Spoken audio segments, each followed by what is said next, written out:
rejects misconduct allegation. All right. Yeah, yanko. Then you could say in Ghana, Dr. Mahmoud Baumia, Professor Michael Coy report to no say ojitum munsem no nukre true. Now Ghana Journalists Association so wonu mo ese suale so adia no wonu mo ehia justice. Ana Ghana Medical Association wonu mo Tamale Teaching Hospital si wono no de no wonu ma kan wasem wa ha. Ana say as it plan bia no Goodfield for the so da ha. Ana anybody news buy some corner ohinebe news ama ani o 3p garlic mixture Tescom bia be da Tescom for aba no mo fa hin no mba yeah me anam de ma bosh ba so and Thursday April 24 Tescom news no asa babiu and then it has yesterday's event Justin from Ponkodia General Secretary Kase or the Chopa on behalf of the party Magana for any MPP for it also comes with Dr. Bahumia's picture departing from the normal thank you tour and he's doing with the party and he has also invited all the colleagues no mere presidential candidate aspirants in the last presidential primaries no say Omuso Emra join minorities caucus almost statement on a health minister any Tamale Teaching Hospital and so the NFA minia Kwesi Edu and so akasa edia chief chief justice and so a remover and na chese no na yamfi aboa for na afi na yanka 3p garlic mixture ya kan wasemi garlic kroji ayamfa ahwe fry ya no amu nso ya twe no natural ana yeni ni topaye yeni chese ne powder abrobese powder yeni ni powder nso honum na yensio no garlic mixture no na unya bi na wonom a ne ebeya ma wo bi ene say immune system no form a ebe boost na mana e kama na chese oni pedua na nya hoden wo ye oba na kwa fichire na so te ya wo be ma odwonso na te ya wo ya kopa bi nanom wo nsa no na we die mu ni pedua no ba bi timi atitiriti ya mesre wada pebi nanom tem ye stroke ya dia pebi nanom tem na entrasio na nkwankwaje nsem ankofo ha obi ama bia na me kasei na wutie mi na chese blood pressure ana so sugar level kosoro why kesi abroso asthma ana se bia wofuru na ekapu amesre wada 3p garlic mixture oko be bia to bido bia benya bi na wato na wonso atimi aboawo wo pe doctor number dia ya de ma so fe no nani ni nkomo ewo ahoma atofo ya de ma wo so 0248928824 0201000021 part 2 yamfa part 2 ni mre yetiefo ni ahefo ya so me pacho eno me ma true faith for ayibi the kind fair no to so ma we Dawuro ma yes be tia fa so ama ahia ni atia kotu me sre wara Dawuro ma sacre so fa so ni free na oda so why class na dey buy oh bedu why class say God is bedu ni nia ba pa happy birthday name baby I will be a happy birthday to you Ena aso yankwa na Gladys Akaso when so every Christian Service University na Mrs. Janet Nyanki wono also ewo finance department wonum ena ya the birthday enti ye wish no happy birthday finance what dey wow student bia dey onim no azan say wasumpa ohonum enti Christian Service fo nyina ehona se oba ne ho nya fa bia anko aso mo select ahwo fefo ena ko school mu ho Christian Service what oba bia oho bia ho fe ena we so eni ahwo fe bia iso oda we Rapatre LC 2012. That's right. 2012. Okay, we'll send paper. Happy birthday. 2012 no 2012 batch. A batch ni na to omo nyina so happy birthday. Aso yanko. aso mo anti true faith ni nie prophet Michael Ado branch leader no ye di ye ni mu ya upia de ya digidi we asokore enra na awotwe meboa enra wuko ne na awotwe location no ti asokore mampon asokore mampon ebe nuria basic school affordable house in the one and a true faith asokore mampon any eja branch that's right okay and the fomiensa me da say eti another the thank you to na ehase ewon kan no the general secretary spoke and the presidential candidate also spoke but mamintie the general secretary sir ode achopa to Ghanaians who were disappointed with us as a party and a government because of certain inactions and actions of our party and our government. We have heard you, and as a party we are reflected on everything that happened during our tenure of office. We know we did our best in terms of infrastructure, in terms of policies, but we didn't get everything right. So to everyone who hears us, who watches us, on behalf of the National Party, we want to say we are sorry for the disappointment that you had. But we can assure you that we have learned our lessons, and the restructuring that is going to happen in our party will make sure that the new patriotic party comes back on the right road, and in 2028, when by God's grace you give us the mantle, all the wrongs that were made will be corrected for us to have a better government under the leadership of a flag bearer that we will select.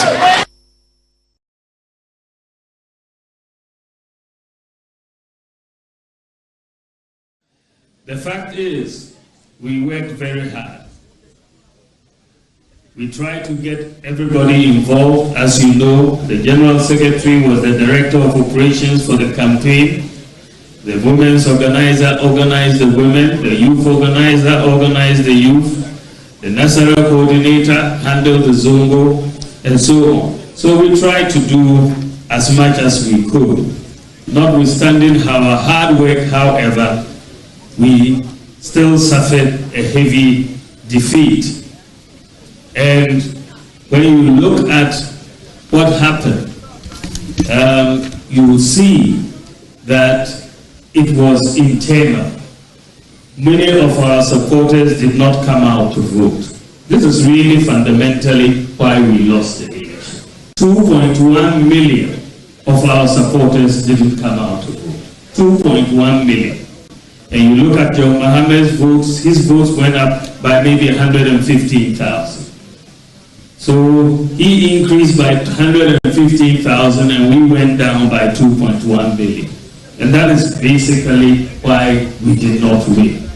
So the key to victory going forward is within the NPP. It is within ourselves because we decided not to vote. So if we decide to vote, we will win. So the key is ourselves. It is ourselves. So that is what we have to understand and take going forward. When we finish the election,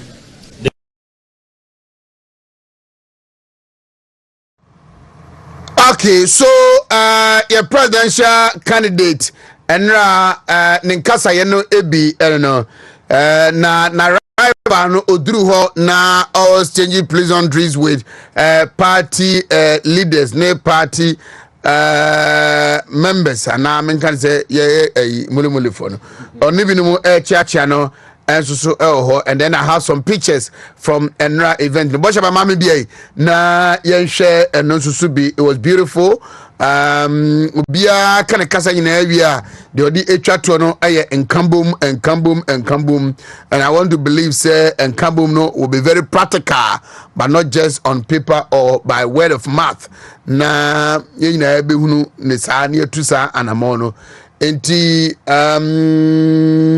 and still on the thank you tour to Ghanaians, starting from the national headquarters of the party. So these are some of the pictures. Nana you and the Tabaumia and Cheno and Yera Stephen Ayensu in team the General Secretary Yera Hackman also etikoro wedie kwale say Yera Hackman also Juman these are some of the pictures from Enra Jumadina course no and so the Tabaumia no wife no wife pa as na furu nyina kwa yekese I see inti ebi ensoso eniye bravo she minim so beto mama hwe ne arrival na ensoso no yen hwe na afi yanko yenim 47 minutes after 6 after 7 want to me TV and want to me radio ensoso eniye na ancha chairman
Edubuahi did so. President Kufuor, watching the national organizer of the Red, White, and Blue Party, the NPP. Lawyer, Machibio. Ohineba, minia mejuzo. Minadum boko na hoye. Tidi ampo adaroma odi enenso afemie. Akache edi ebrefase makomi nkoto jerima bompaya manowai. Chief Justice has been suspended. Lawyer for Kasa, Ghana for Air Kasa, as the national organizer of the New Patriotic Party. Party say, lawyer, one Kasa also say. I never met that. Na masachi obi. Asamna ebubobano. Very, very, very dangerous. I'm telling you, I dream a war President Mahama, the trim, any NDC for trim, a wickedness and darkness. And if Yamania Maya Husua, Yamania Maya Husua, Yenina, some fire. So we share petitioner. In the barn, son, maybe much row at the Copenti, Ayura Mahama, the near Brisse, Kianik, Opisu 2 Electoral Commission. We have so far petitions me and some of Modiaba. Back almost if you could be a former shining star. A shining star, no, Kingsley A. J. been a signing here. Almost the petition call 14th February 2025. Second one, no, your friend Danny Ufuri, or the call Monday 17th March 2025. And about Assistant Commissioner of Police, Ayamga Yakubu Agogo, or no so no or your policeman, or no so or police headquarters.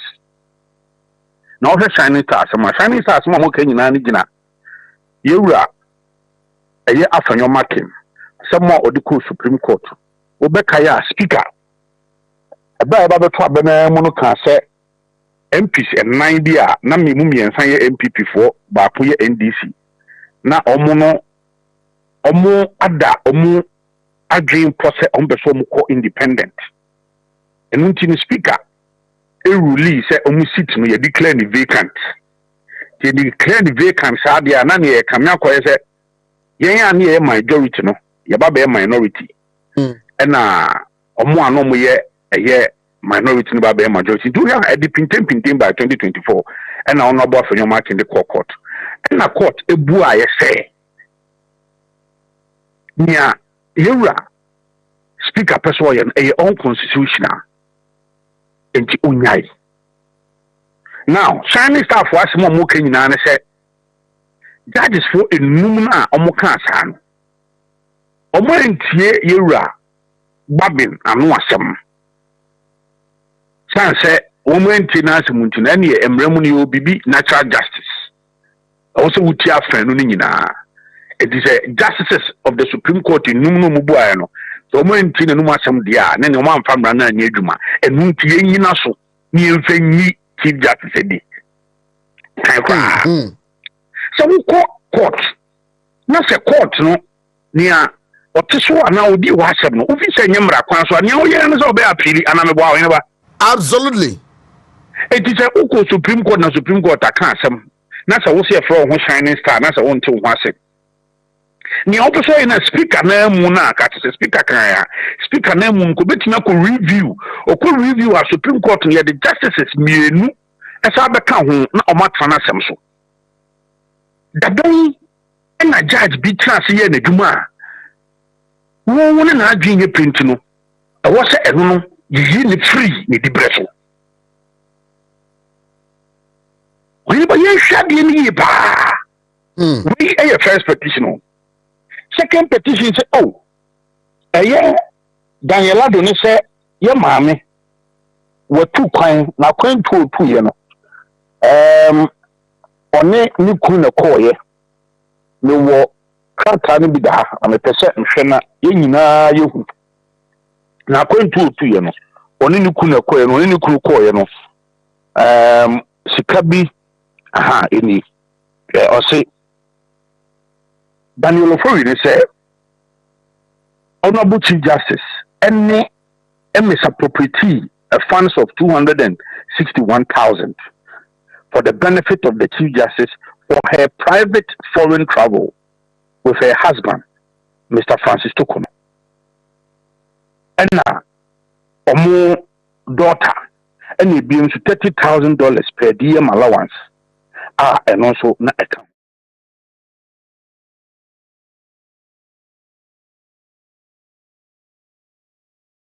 The media, baby, Kwaku.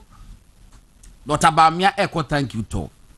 When the MP before na echo was say that said the motaye no in papa kuna or contested on one could thank you to but ready or beso sacrum kakra what the party for no party vehicle the echo one more ma contested the beer will be amra na yenko where the bunny is saying all right let me question back on bisa one year yes I did no President Mahama and a coalition and we winning enti yaba se or thank you to say Chada a contest TV.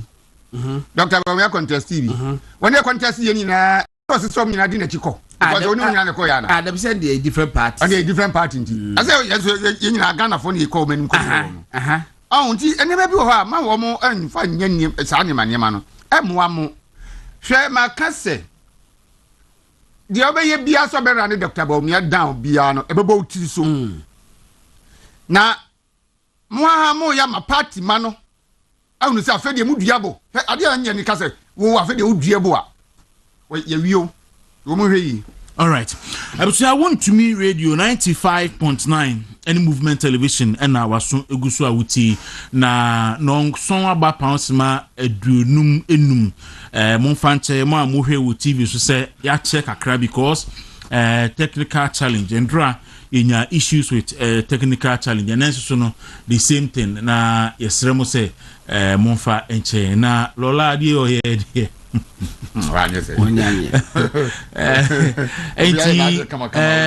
nya ye de Nyankopon ase ya san so ababak na ye beto aso na ya ye adwuma enti wodi ane say anope obekọ ye live on Facebook ye live on YouTube na okwa onso a share na odo comment aba na ya kenkan de amount Dr. Bawumia on se ne ho den on se ne ho enkran na onya nan so onyai ehumobo bebrebe na emfa bibie ma onyai ye nka nipa nyina mum emfa bibie ma hwe edu ba bia partner bakosem wo ho ayi Nana Akufo-Addo ekọ prime minister 2008 awo yes omo onu omo contest nyina omo obia position e wo the campaign mu ehuni atakana de num de ye no yehuni atakana de num de ye no wi ase no obetro chasing the elephant into the bush enom ne ade so Akufo-Addo call 2012 wi no enya ne pa ne nyina no science omugu na chi o ma ebi try kire ebi ye adwuma from a distance ene kakra bi obe ofuso betimi ne o ma ye yi aye so de obi bekọ na obedi wa abro a ende yesesa nipa no obima na ye adwuma from a distance na ma eni atimi aye na Akufo-Addo edu ba bi no na se part in the nice fam ahead of 2016 ni ye suspend general secretary ni ye suspend national chairman ni ye suspend second vice or the third vice chairman and sana party no etimi akodi nkunim se sankrofo na nkofi a ene yesi akohu 2 MPP headquarters ochina yesi we are say ene sankrofo no ye suspend your mo ape na party no emu ye din nti edu ba bi a se wo na ba akobe ebetu hinti du atwatwene na ahonto na asundwe emra party nim na nkunudie nso atimi aba enti yesra ohun oya amose omo yesa no omo hu se party no ewo flag bearer abre Nana Akufo-Addo okọ ni thank you to no Alanche Martin Okruma say o ono in the contest 2008 2012 okọ no me hu se Alanche Martin di na chiko thank you to ni bi o bia men kai mpo say openly or your invitation e de malance omienko na fe na yanchem na we nko say eno so ye eno so viva okay say last me catch we say eno viva okay say omu wie presidential prime minister me kan no ha say enkofo bia dwen yo mo say party no ti say company na omu anya shares omato shares e wo party no enti obi anya fase base 60% shares obi nya 10% shares obi nya 25% shares it will give us 25% shares na eye wono ne dia it say party ni ye bibia party say company no corporate body ni ye bibia and so no 25 what procure 25% shares in no and was said necessarily party no e consult no enye sa mesramo me say ye enye sa o me say na no me kan ha say ase enwan bi a ede magu dan mu ede gate ato am nti ebreso bebi mama yeru Alanche Martin okọ the first primaries 2007 and 8 2007 onya 32%. Nana Akufo-Addo nya 49.something% went me anya 50 no. Yeah. Ena the next 4 years or cycle price no. The 32% no. Eso teba 10%. Osan di abro no. The next time Osako bi mu no, the 10% no, eso teba 4.5. We anya 5%. We anya 5%. Say obi catch ra say in fact the third time or call you no na akana Japan or first time akura enti no obi anya na dwene say party no me woni pa do obi o party ni mu a maka ma gudan contribution to the defeat of the NPP obi conduct after the election party for na brand so a party for betu asoka pepepe said you be anwate to obi aka na comment no yam na yenko reap the fruit of your labor. Yes, you enjoy the fruit of your labor. A time so enjoy the fruit of your labor. Simple as that. Party for you na ehwe. I just say party for you ehwe. Nti obi anka no kuma to ne yam. Abusua na otwabo na anopa asamba ko a major issue the chief justice issue no. Na abakusi eti aka Dr. Bamia de na wi. Oh, yeah. Sa. Kame kaketua bi afa ne explanation on ensema ankofo kala bonti. Say ye no ntine ma MPP elusu elections and as well no Dr. Bamia elusu elections. Kwaku a major discussion ekoso wo party no. Enkofo decide no ye propaganda etia Dr. Mahmoud Bamia. Enti eno wanya big platform say no MPP for kasa. I was what to be teaching Mukaka because ekofo bebre busa no. Ekofo busa yes. What is say but they tell her and chesa. And right was said that and was cited the example of a friend say Reverend Johnny Timford Nandafo ni nyake twalo no. It was said that and obodi this say hey na some Moses say friend Ghana for empe enkrebo asem a and enti kaide na meme kramoni ba ya me fi wale wo north east kai eto aba no minya bi che sofu mu ya wo ya wonye Kristo ni keke wo wo sofu mu ya wo da sorry ha no adeka minya bi ko wo eche no wo ne constituency enti enye sa na tie wo ka asem we no wo so de echechim Kwaku na de de na ema ne yedi kan say se ka Ghana fo ye to aba based on these two factors asori nipa obi ko any baby will free dia Kwaku na ki inkrasefo ene mri se wo kwoto aba na se baby nipa ko ni free anase esoma nipa ko ni wom ene nti na wo kwoto aba ne dia Kwaku na we krase na wani mie na we atete kwa asem e wo we krase ni because we are see move afri ho akotru baby a ye nyina asebe. There's no point in say difference say where ni etina aduane a wo kwa akoto no de oyeye o mechanic na wo ye wo car no o firi krum bisa so le kwa sana de bisa so ra wo ko school na wo makọ no teacher for mo hwa wo ma wo school no unu bebe mu firi unu asora wo ko unu bebe wo firi etisa ne man atwam ya no to so crucial and important say eno Dr. Bamia Metaka said this was his major outing after elections. No, if you don't mukon ho with fear, your kasa de ba we major platform awenya. No, to me kasa as no teach him. And go first, hey, and now Professor Okwem Makoko ade no. And now so abo my basunti and the team say I don't know munsem no work kana bonti. Meanwhile, don't forget to say and that Professor Makoko committee ni share a national council for no. Professor Okwem mu ye briefing. A presentation on and nema a book num report num thematic areas on HSA and never cry a woman say that ye Emma and Penifua a call that day Walesa Hotel Ubiabo Abaso. Na add Dr. Bamia the ultimo Mabaso. Now go on. Yes, Minia. I'm not beer your trouble and you say me certain FSI issue. Yes, at the resource or a free a constituency no by kind. Since I'm not Professor Makoko in Yavi. Dabi, am I who say? So what say?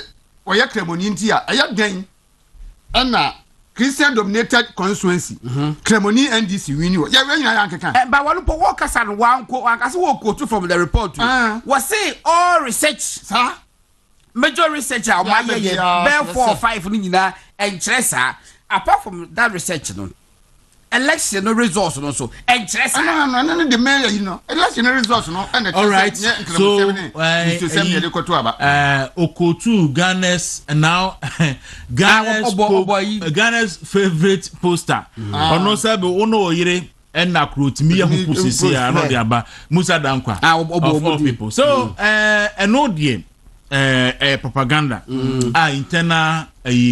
internal opponent for AUSU the hard but our data no doesn't support the fact na make technical challenge wasem I'm told in fact I say na me say machine be asay and draw mudum kanea no in fact and draw mudum you almost so no transformer na see edipo see Fidelity Bank in Okra no eja fem that promo osro eja fem you know to take some years lemo na me nim say e affect yɛmfidie na ɛwɔ ha no ebi nti akyire na manager draw my attention sɛ mfidie ni bi nso so koraa ɛho ɛka yɛndra nti na mɛndra ne nyina no yɛnya technical challenges ɛnɛma ɛgya to kuma ase no agyama ma akɔgyina ha ɔsɛ gas bɛn no dum kanea na wosɔ ne yɛka ho asɛm a wosɛ gas we had Rich Johnson. Yes.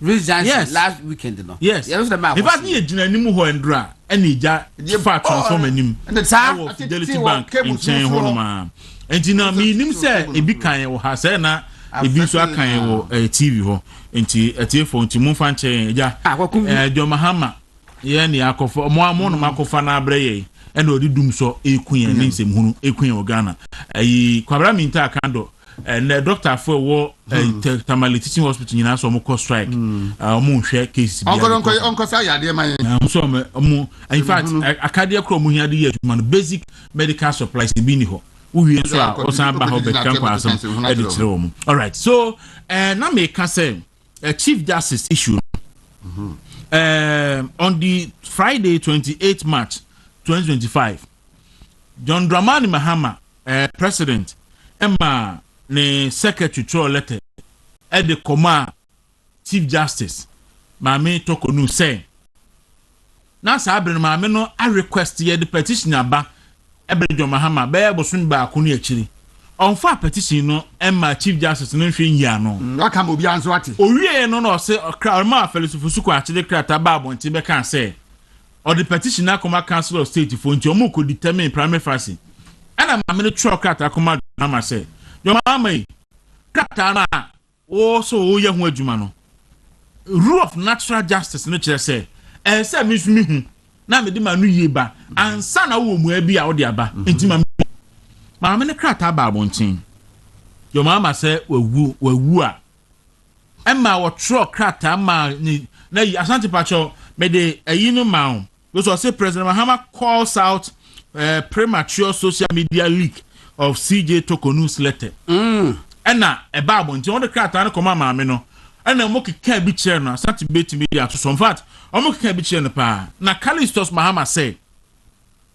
Ora John Dramani Mahama edi haini President Mahama calls out premature social media leak of CJ Tokonu's letter. Ena o de ebae. Na kenkan sa krata Kalistos Mahama etro na. Can say Mampani say we di Chief Justice no yaw. Say adenti na tro krata. Na krata ni nya meka nsa na ba pontin. Na nkrofo di hu nkomo on social media. In fact, end of every chairman me pa. Asante me da so betimi ayi. MNDC for no channel social media so edi ma me natem. Edi ma me natem sa. Enam so kra ma o ka kire ma me ne say ya no. Keso no jo mama kra onyi ma me nini. Enti no petition no a already a man no what so restricted. There's a woman warning say warning na me de ma wi ma me de seal no restricted enti je na hwan wan san fan kwa bontin bi o tro sa me na me ka kire o tro so say metimi akoti da kire na wan wo say His Excellency however noted with disappointment that your letter of 27 December 2025 addressed to him was circulating on social media even before he could receive its content. The letter was reportedly shared as an attachment to another letter you wrote to the President of the Supreme Court, the President of the Association of Magistrates and Justice, and the President of the Ghana Bar Association. Therefore, we are constrained to mark each page of the attachment to the letter restricted. Oh, honestly speaking, my ade we escape. Yes, into when Kalistos Mahama and a trust akratano. Or say, Sadia wayenti. Ama attachment the attachment in your petitions no. Yesilia no restricted.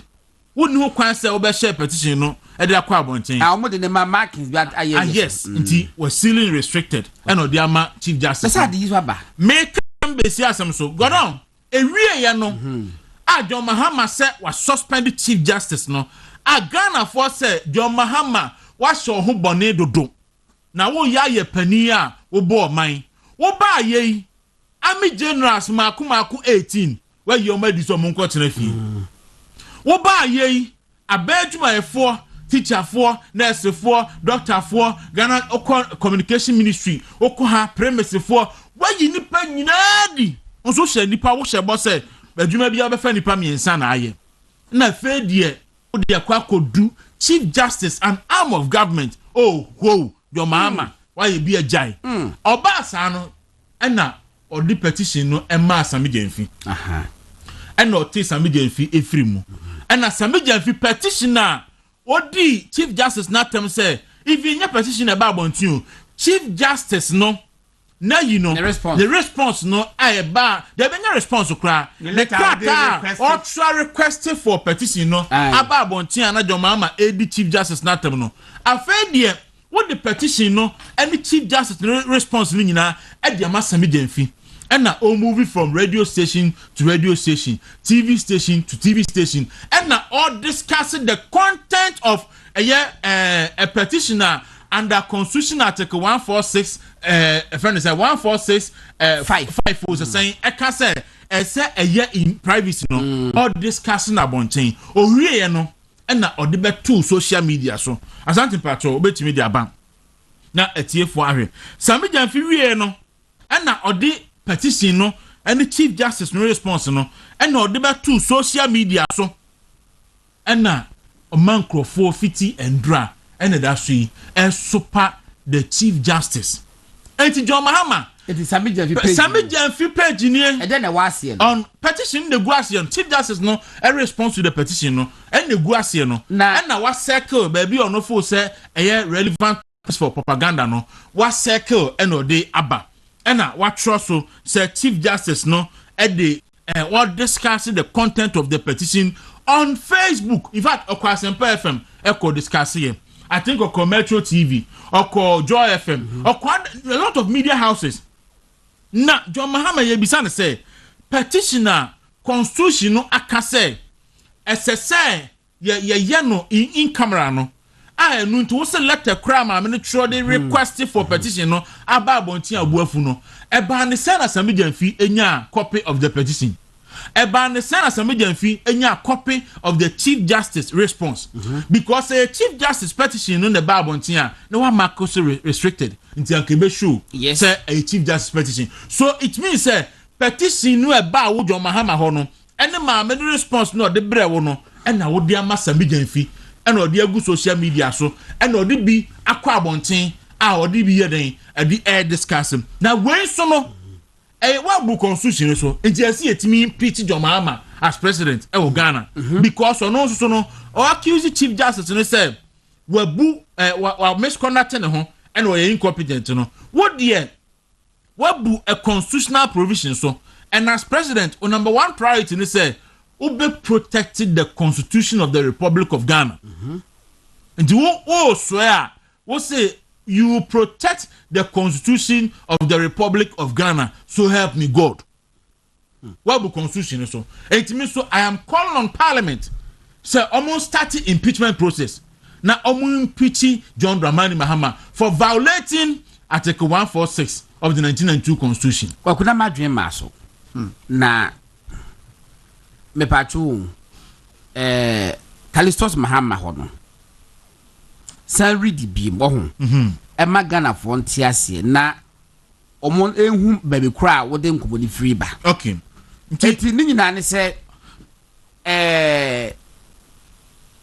madam Getutokonu Mrs Getutokonu Chief Justice etro krata akoma o mampanyin se petition na omodi aban woni copies enti wo mani bi yeah the petition no command your Mahama 15 for something February okay and now o keep petition na ye hu adwuma 27th and now o ma felusufusu kwache etro krata ba bonti be kache Ghana for say or the petition na koma council of state any o mo kodwene ho no be determine primary facing and na ma me no ehu ye no say there be minti trase e man fofo na me kwaye enti 27th no e no tro krata e de koma man panini say petition na aba ho no ma me copy na me nso me hwem na me fa ma no yie me asane a ade atwum versus attorney general yes e ka no enti ma me copy na sa letter no e na leak ba bonten letter ni liki ba abonten no na omampani ema secretary executive secretary to the president Callistus Mahama yes responded to my chief justice in the letter no now it was published by Ghana Web send am the actual yes or say President John Dramani Mahama has expressed disappointment with Chief Justice Gertrude Tokonum following the widespread circulation of a letter addressed to him in which she requested copies of the petition seeking her removal. The president stated that the content of the letter went viral on social media before he had the chance to open and review it. He noted that this development has raised concern about whether the letter, which was meant to be restricted, remains so as intended. Tio, Obisama Amene say, letter no ako social media so no is supposed to be restricted. So see ako social media so no.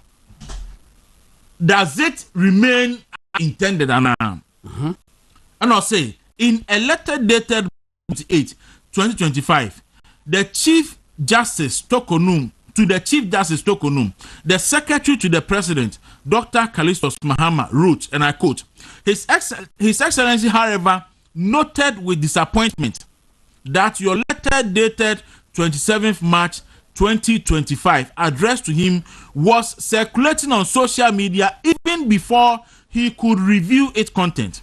The letter was reportedly shared as an attachment to another letter you wrote to the President of the Supreme Court, the President of the Association of Magistrates and Justice, the President of the Ghana Bar Association. Therefore, we are constrained to mark each page of the attachment to this letter restricted. Okay. Enti where quotation na o say fa eto ato aso ba ha na ye of importance. Enti o say ade a wa ye nti petition na me de ma wo no me di seal sia no page bia me di sia no say e restricted meaning enti mi nkwa abonten e betimi aka say classified documents en kwa abonten. So petition na aba abonten e circulate on social media no me patrol restriction e ni so. Okay. So what it means is that original copy na called John Mahama hono and one make copies e dey ama Samidian fee and as Samidian fee e dey moving from media house to media house na audit social media so na all discuss e biem ma me get to talk on no response na or dey come president no wasa dey no so aka ho e dey ama Samidian fee any NDC communicators no and no dey moving from media house to media house. And what it means is that Constitutional Article 146 now, a case should be heard in camera. You see, John Mahama and so Ebusa provision so, and which now may call it on Parliament. So I'm also starting impeachment process. Said John Mahama violated the Constitutional Article of 146. A check when faswa you Chief Justice Ned. Na Parliament no that's Parliament and I say any and I'm Parliament. Parliament na make some the nation at heart. Why more? Parliament for no. Na so mutimi John Mahama die. We put the that say 2/3 na you hear the John Mahama no majority ni wo. Wetin me yin na the simple cry. Njom yin na the mame. Okay. Okay. Eti Kwaku eye so critical say we read Callistus Mahama ne letter no asem mo kan. Nde ho no krampo they were not fair to the CG. They were not fair because CG threw the letter the command man requesting for a copy or copies of the petitions. Kwaku e kwa letter the Bible nti ho ni obi anim. Eti aye den na President Mahama kasi CG ni eliki za letter no. What the make na say? Yes. There why ye HSA on one eliki ye. There why ye HSA CG letter na request ye no. Jubilee House for that eliki za. On one the Bible ntin. And now almost said that say on one at the Bible ntin no. O ma said that afa chire say ebo ma mene so bo aka say there why ye nti. On prejudice o mo wo ma mene ho. Eti de wa yenti de krata ye de brewe ye the special seal be esisi ano se be ye e ba bonju be bomu se say e wona wa ye eni nyame apom ho tuma dia ba Samidian fi let yina Samidian fi exposing nyina seal na ye restricted eni ano ya da se be ka se wo pese o ye boni bibra na yakopɔ asamba nyansa kropɔ se afiuti Kwaku se kobo pa ekadom silisi esi so no ene se komuliki ai o se nyame atu oh komuliki no de a ko bebe ka se akomo de be hye akomo sa de se maame no but omo part se de aguna mase no o se akopon ama adwena ba fom wa downgrade adwena de ba binchi low grade ama hwe do moye to the sense that Nesame Jelfi himself yes the national communication officer of the NDC and gold board managing director ono and na what the petition no bag mu ana we do man media house no to the extent say was kana one confirm me say House of Council of State Edipa 31 emu 30 to aba say maame no ewa asem aluyi ba ko na one to well abstaining no I said na sa na ba monte ni and am say e se be koso wo Council of State yenti no na me pese be ka bi but now Nesame Jelfi has confirmed yes in fact o ka ye no host to popusa ne say na say wo Council of State dey we that here was say well I'm telling you yes I'm telling you I've intercepted that thing that of communication for the party and no because I say we ya let's just say e bi ko pana meeting as po no oh that be your Mahama na awie and afre no and ode ama no say na hoka because so who say nkrofo kasa about ko mo chief justice no fa so ba no mu hu akoma liki ena Kwaku ade no maliki no ama ya hu say adwembone say papa say wo koye exams na say wo fail a na wo tifi na wo receipt 8 months time ma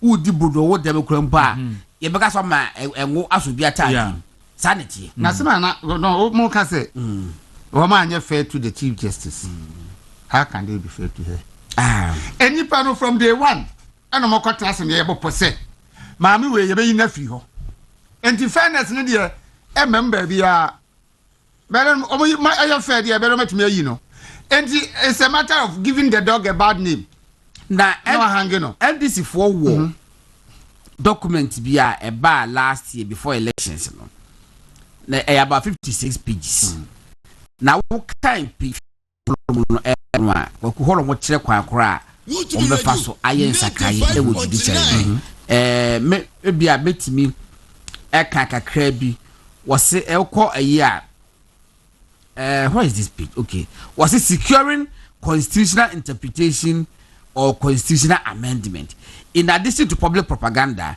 the NDC must pursue a judicial strategy to challenge the current interpretation of Article 66(2) of the Constitution. The legal argument should focus on the notion that 2 terms means 2 consecutive terms.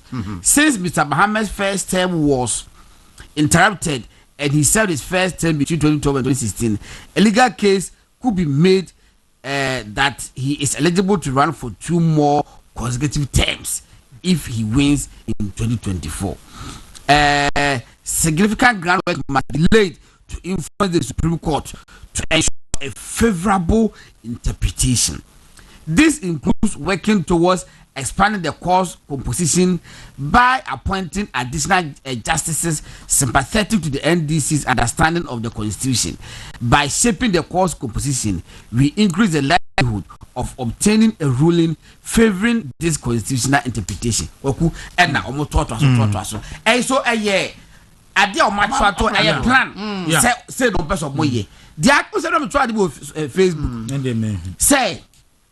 Say oman unyo oman a president no e wo supreme majority. Na wabodi mu po wafa abodi mu po say obedi bone. Through emra kwan ko pa do be obeye. Maybe I was dream.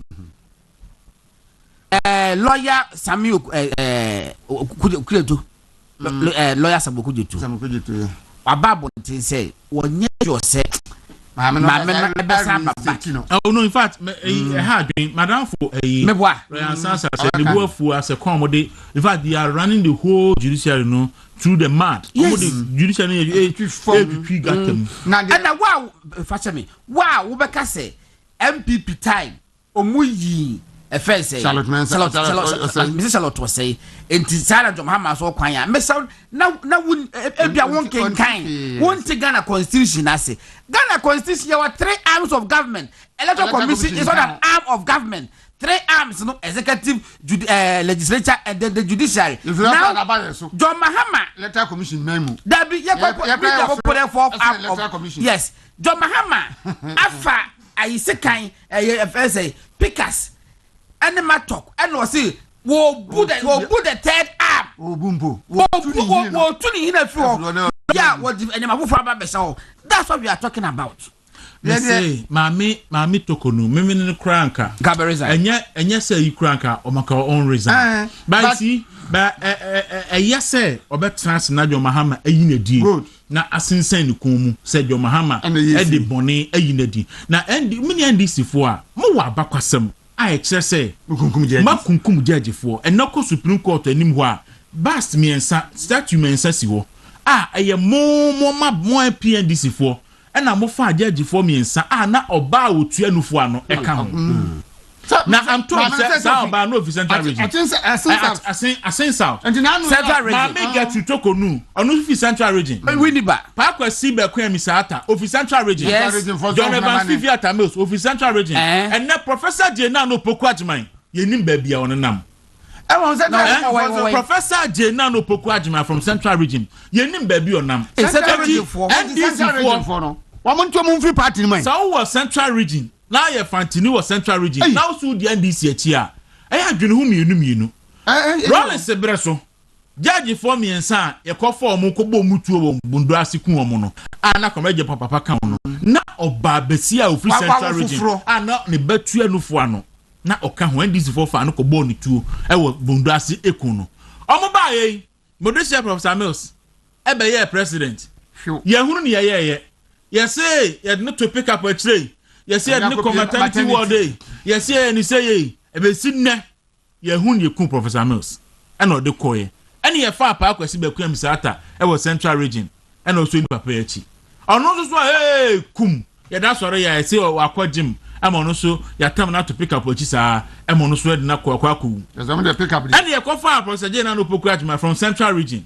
Ono so no ene waka kwantu oba wanya bosumi miensa kura ya madanya bosumi miensa kura as vice president enne waka kwantu besi na obi antimi kan kire ne a to Professor General Poku Adman send ho ye send ho nye send na ekoso obi anim we are keeping Central Region Modesha baako a ekufo do san pagya no say why the number 3 most important person in Ghana. John Mahama pena yina di no akofa obefa so akofa ahunani o ayise pepe new not na be sha name position bi organ ha bia oyi wadi apeno de ahunani aba oyi wadi ano de pepe ni aba enti Central Region ni de hye ba akopa Supreme Court o ho no ma ya pagya no John Mahama tunani esi ne so se ordinance kan no tie aka ne techema de akere so se tie bia no ma no obeyi na di afiri ho de na o ka se ebe ya on resign ana me ka no on tena ho onkuna wiase nyina na me hunu story bi say UK expert bi say maame no fight sa issue we yo akosia parama for crown so send me say amira fi aka sa aka so Central Region on fight ya kokosia se na enya se na ho na wiase nyina say John Dramani Mahama na abeye wi na wo mo yo mo twere say can 2 times in constitution 2 consecutive times in yema bi no se nyankopon a obo wiase bo nipa nyina no se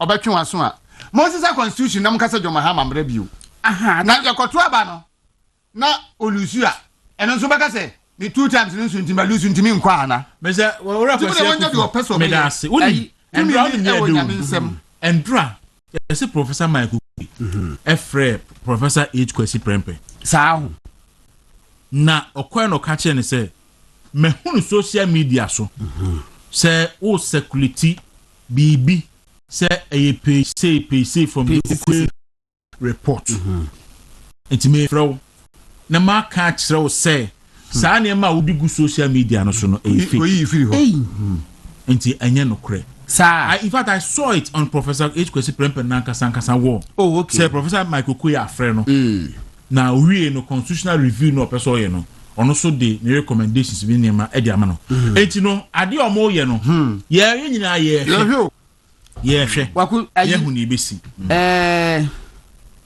Mrs. Cecilia Kwanti Ado one judge now no high court judge so no when you call 46 years 46 years and now the better no for na de be na mate say free suta de mo kan central and say asin suta it's ba ko check na nyina etie wo no 24th May 1936 wo in suta it happen oku squas no oku UCC ni adaria na ikukun no it central region for mutumo for kakra from Kwaku ka Jomaka in fact Mensa would asante pacho me de omayi na ma Mensa would bas na ma betimi edi ato Mensa would so jani panimu pa edru ba bi kwana go for chese sit papa ni ne hojo ne pedigree yes to bi edru ba mu chese wa hwa obiti go pedi papa ja Kwaku Mensa would fa wuye no Kwaku emu ovrem no efantini wo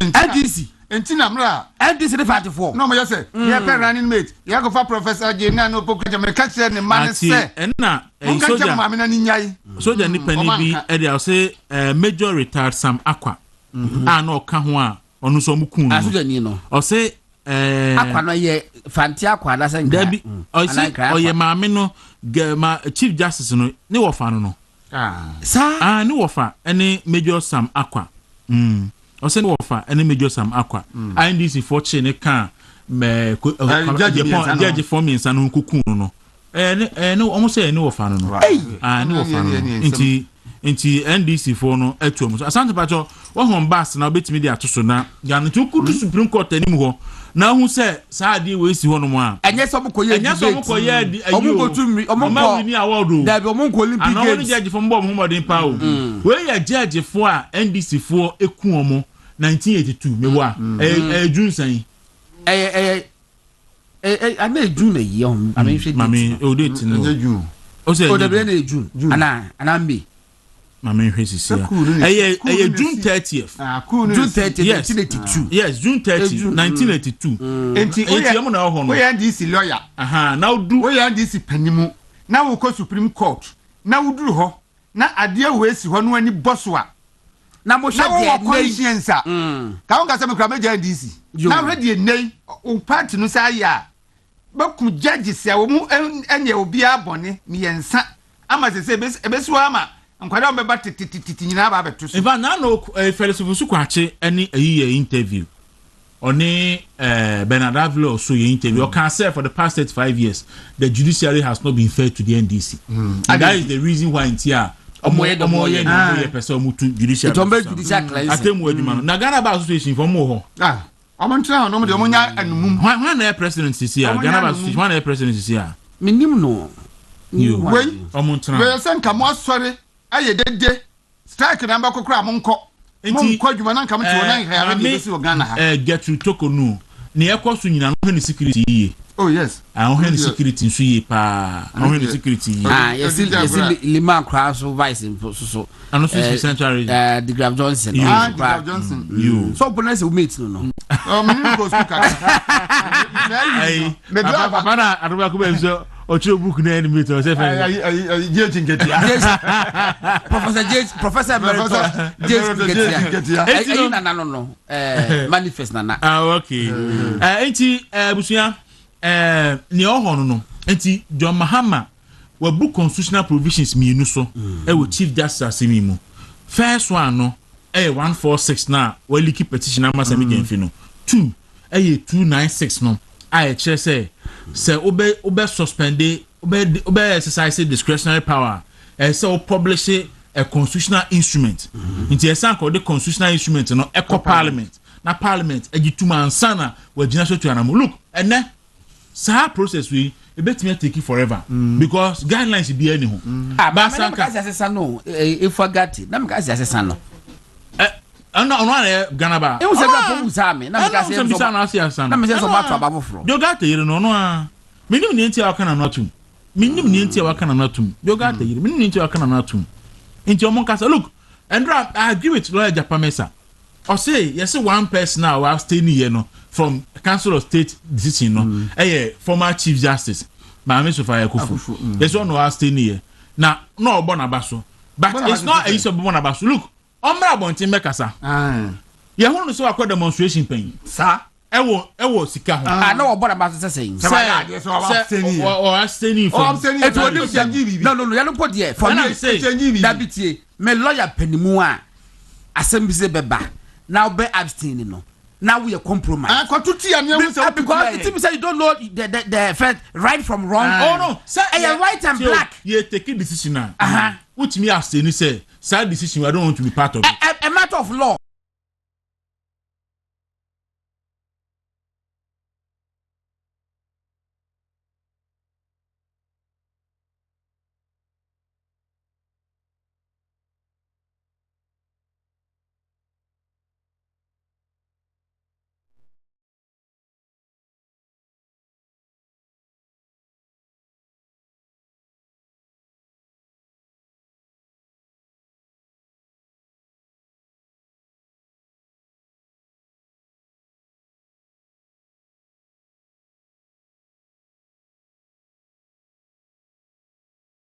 That's about bonte say or no pay and was one to aba. So 31. So some of you Africa say 31. The 31 is it same I mean no 1 against. What that yourself na okay say okay. But me point is say enu po hia me. Me say said they don't bond ho nsem. Oya former chief justice na say otan no nyemu a no ultimate of finance demonstration no. We want to hear him on. We want to hear her on this. So Omra Bontin no make stating the position clear because who say your former chief justice to me a demonstration. It means say on foaso na or abstain dia. Omra can't check Ghana for the India one to abani bi. No me Omra can't check Ghana for Mahama ye no. Enya se hunu enya me se Omra Bontin no me can't check Ghana for na Ghana for na hu na ebasa. Go we also learning say chairman won to me the bank account owo ene ne man na yinyana ne omo epeso mu freeze ne bank account. In fact it was it's alleged say NDC 4% this week be cheche ma to me and sana week na ko ne wie me was intelligence no and I'm told say on person mu ayusu ayi e de e freeze chema to me ne account abia now we are telling them say omo pa chema to me omo chine ayanopa ya na omo fa nko ayi bundasi anon fa nko tesi shooting range no nko bonu tunku no ni ehun so mo awi so man man kunu dia ene no ma anya hwi nti omo say bank account a link to the name Bernard Entwubo Siakon into bracket chema to me akonta mining Hanso civil Hallmark Civil Engineering Limited any associate bia se bi adwuma bia na account bia o bank bia e link chema wuntumi bia no omo yusu if anything we omo yusu Financial Intelligence Center the freeze accounts. Maybe I won't be surprised. Ombetimi aye. Yeah. Because ombeti. I should have your account come back. But our account no. I link to me. Yes. It's a link to me. Now so move freeze. Which is our account to me there. Ombetimi in your accounts. Me say. You your account go already frozen. She never. Account to be end them. Kwaku. But see interesting times. Yeah. See a holding. Mese so want me am fight my wound to me. I'm magina inside the tallest building in Ghana. That be Bank of Ghana. Bank of Ghana. Bank of Ghana. Friend of Bank Square. But I want bank for that not Bank Square. A straw no man more than 2 times. I'm on free swam. I'm in life. I'm at the whole Ghana who dia. I'm not my wound to tia. She see Obi catch me say my wound to me essay open a side of MPP. Like this way to win. And this for stroke, and they are going to find any means necessary, dubious means at the idea don't be. Compared to time, Bemoa, my send you video be okay. 1982, a bra NDC Rollins call for FSSR campaign for them called Bundasi, Ikukum woman. 1982 video footage. Said that Ghana for a trade, Madame Mr. Santos. Yeah, you be now we are back to Chema. Oh. You say I didn't know there were the young connectivity. Good, I have to say, there will be a connectivity. Aha. Say a connectivity. Okay. Aye.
Is to lead the organization's effort to promote rule of law, protect the right of lawyers, and advance the interests of legal profession in Ghana.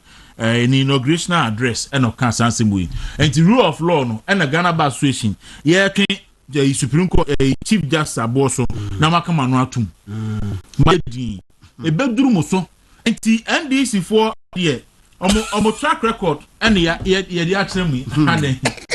Me say my account no every freeze because be anim no nipa to your account so frozen bia bibi wom where you say and that red o red na boys na jegus ni na go be accounts no you know that's be bobo ejeje ne suma me but see you catch your telephone nyina say chema wontumi so mu freezing account nyina for the rest of the life na say odi trotro meet kra ubedi no de didi se okodo pa no didi a obedo no de didi se chairman wuntumi anya 1 cedi kura na osi obedina national chairman na MPP fo hu na dwuma a wayama partner so mbeto ama no Kwaku me se me wuntumi ebra wo bre ne sofa wo Ghana nyina ya MPP ntia wo enye bibia MPP ntia Kwaku me se me mako UK ama obi efre me se opeso okọ me chema wuntumi bebe a oba land for na opera street and opera so was say bad 10 streets a word that area ho nyina no side street was the next chema wuntumi so ahomachi na beba 10 gram gutana ni opera ho no mo a kama ke bo twa ho yopo no ko ni baby say na wo kan opa mu freezing accounts nyina eye trotro e no bedi from barekese to aduma obeye e de akotafo de aba obeye yi ene me chama wuntu nya ni sika bu ni made kro na unim school na wan kwade say mun tema libre no unim de na sa chama na wo peni ndi the interesting part obi a send me videos sisi a your stations no omo esa mo jam no omo jam mo ahani kumasi yes wait ekatikati sa and communication ministry for no but we don't care about them say dem be omo ye babia hwe babia wi ase dru no wuntimi enka obi akasaboa enseniti ade se bia mo ba mo de sojafo aba nim ya se execution team aba yaku Gordon yaku Dawuro yaku Dasebre na mo kwen na va for special ana me bwa edem brim when was the last time anya bi na yes judge for di asema ayi amanfo ani anyi homa ko bo mutu judge for ni Ghana ana me kai judge for na aba yi di asema ade a mo ye nyame na hire nipa makani mrenchi nyumbi wase ene me nko ene me nyankopon kokko efise nyame na mehira me ho nyame na pe no hira me tema wontumi nyame na hira no Job dakrope ne yire ne ne mane na japade ni sika nyina ehwere no nyame di so ni gidi hwe owi ene onya no double de ohire bia onya no double enti sa moji chama wontumi sika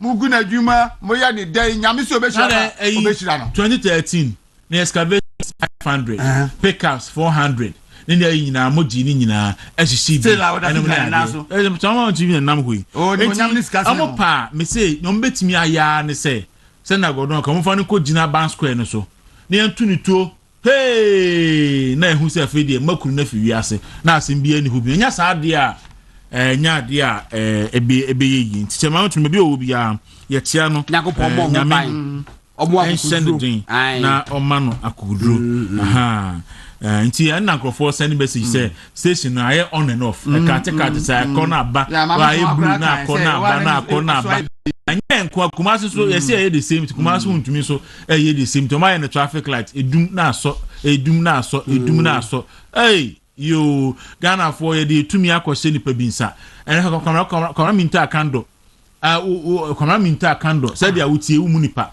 woko doctor for a asua homa aye adwuma so ma for years woko a onsa show muhinu mu adenti a ya a health minister what intro a health minister what dia kofie aye propaganda sa anyam health minister na kanya momo na afo a na kala se gbe fia na ati wona komadu kama minta kando aye health minister enya mamu na afo a papa ya wo so akọ doctor for no so ma ko strike omo trafie na kama minta kando o mesin ko in fact basic medical supply is a hand gloves any nose masks any equipment ni ho omo de adwuma omo ana eye agglomulate and agglomulate e de adwuma o sore a waso a o men we health minister wakotamele hokudi nsemu no na obi hwe na sumuti onam ayi onanam no nsa hyehyɛ doctor for no any medical officers ni hwem on de onto ne panko obehia na obedi no asdasme pacho yamobo we so ne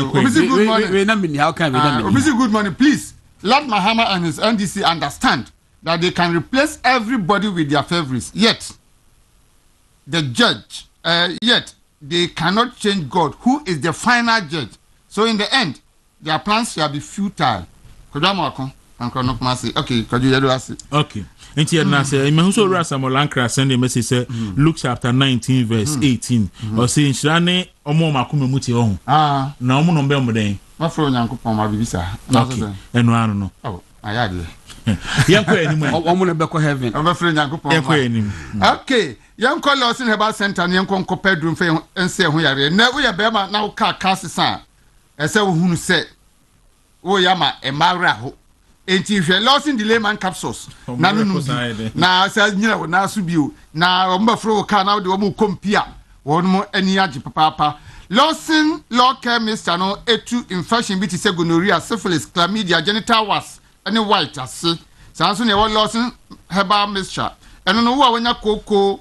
O cholesterol no o pesa o bene anase o menstruation insisi so malaria how wanya hututuo bi o blood pressure no kosoro diabetes tetewa wo de enso anyway a eno no ebeboa wo ama wade wo ho saa no ya bobo su nyina no ba bia tonton do bia akona bisa obenya bi ato e wo ho no na so pe bi atua na wa fresh 0248 6199 0248 6199 99 Solak Herbal Center for Semen Control say and as Solak Natural Clinic almost first and second May next month first and second almost free health screening first of its kind of the year and no na onemo be hwemu bi enie kidney liver prostate afa emamo awode ehwemu so ha bi wo mu a eno so ya ye ho adwuma ma ho almost be your friend urinary routine analysis chlamydia hepatitis B sexual weakness typhoid fever diabetes hypertension and urology scan entisha no so na ebre no so a wakobi omeye no Accra ha kokomlemle Harvard Senior High School enche hwa omene Jukad Pharmacy na edi nhwanimu so person obisa ho nsem bia no a 0553 932631 0553932631 na omuncheche mu Tabia Herbal Center for Tabia Herbal Mixture ba eno no etu malaria hututuo ani fever se wonu mato a wontimi ni die no edura se ohwe ekira kwan Tabia Herbal Mixture malaria do tatahwe Ghana hadi obi a wonu bi da bia bedi ho adanse akire wo no Tabia Herbal Mixture wonya malaria na wonu na nkwa ni na ya yihu pa kopebi ebebo eno achi Tabia for ade Tabia takumaba sadro we omo di turmeric and flaxseed black pepper ginseng ginger ena afrafra aye adwuma e wo memantini mu enti we dey what you say apologies to God don or say adro bi aye say adwuma memantini mu bia no ye nchirechire mu enti kopebi na bema onso fa boa wo ho na enima enye yie Tabia Herbal Mixture Tabia takum upebi atu akọ pharmacy herbal shop na drugstore bia kobisa onsa ebeka bi e wo ho no se wo person of penifo so number na 0243 686861 0243 686861 na for lady clean ɛna ma de siesie wɔn mo ho na fa lady clean ɔbaa ubu nsa na mpɛsɛ nkabɔ ni bia bɛba ho a mesrɛ yusu na fa lady clean fa siesie ho enema bɛyɛ kama amount na wa wonam a to say confidence level no akɔsoro bia ɔbaa abrabɔ no abɔ bia akɔ animu na nso so opɛsɛ wo sa ɛyɛ virgin ɛno no wo akwanya sɛ ɔyɛ secondary virgin je wo bɛ yusu no ɛyɛ nafa lady clean ɛno bɛ mo asɛsi dadam ama bɛma no hia hunu sɛ yes enema kɔ yie pa sɛ duro we ayɛ bobo suyi drasto bia oka obenye bi ato pharmacy shop ana herbal shop bia benye bi upe bi atua udo ani kyeremu ɛwɔ Nick Royal Pharmacy ɛwɔ Kwashiman traffic light ɔdɔkɔ ɔkwan no so obasa ofra 0531 156 556 0531 156 556 ofra ɔno ɛbɛgye oso na nafa lady clean ɛyɛ ɛmadeɛ no na level natural capsules ɛno nso yɛ mɛmadeɛ bɛma osisi ɛtaaya o yapa sɛsisie no ho kapɛ na wagudie so asesa sɛsisie no ɛne center boat no nti sɛ ka o center boat bu pɛ won sɛ wonam ano ahyeki nti misrɛw level natural capsules ɛna wode bɛsa ho yare sɛ wayɛ mrɛ ɛwɔ mpɛm a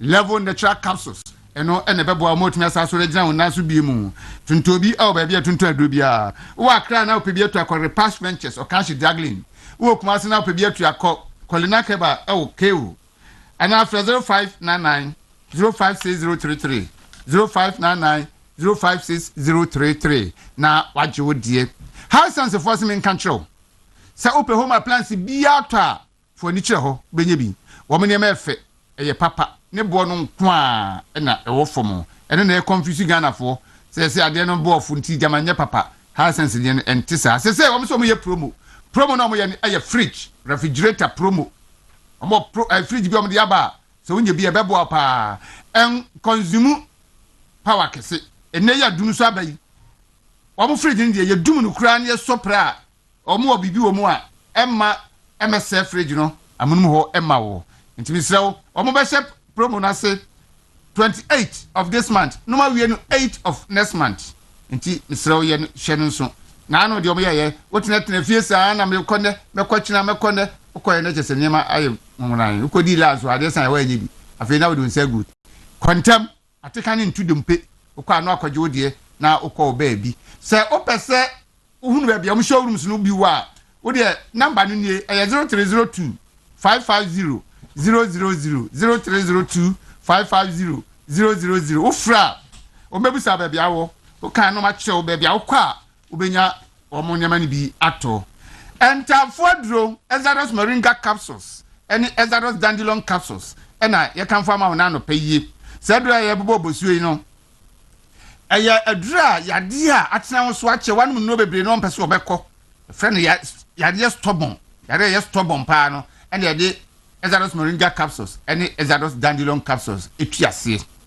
odi anum no ebom anopa mienu awia mienu anwumre mienu saa ba bosume ba ko no bon se yade no wose nani adin se diani a ono abepa ba bia adwane afa na wade wo ho abusuafo ko ba bia tuntun aduro na kope Ezaros moringa capsules ene Ezaros dandelion capsules no bi eto so pe bia tu na pese ofrem panimfo na hunu ba bia akọ abenya dodo tu nso a number no 0544 447033 0544 447033 eno so fra ye be kire kwan ama bibia awie mu die wedia no sei enti ama wontade hyemu asesa enema bebre agugugu hun nomani hona na yereche enti ese wontade hye na akoye taking kon taking sa siunase twan o hye siunase efe pa wode bo life but bebre dia no ye entuma katade so oyi hu a asembeba mesrawo saafo ni nyina no mekamfo Alowet medical skin care amawo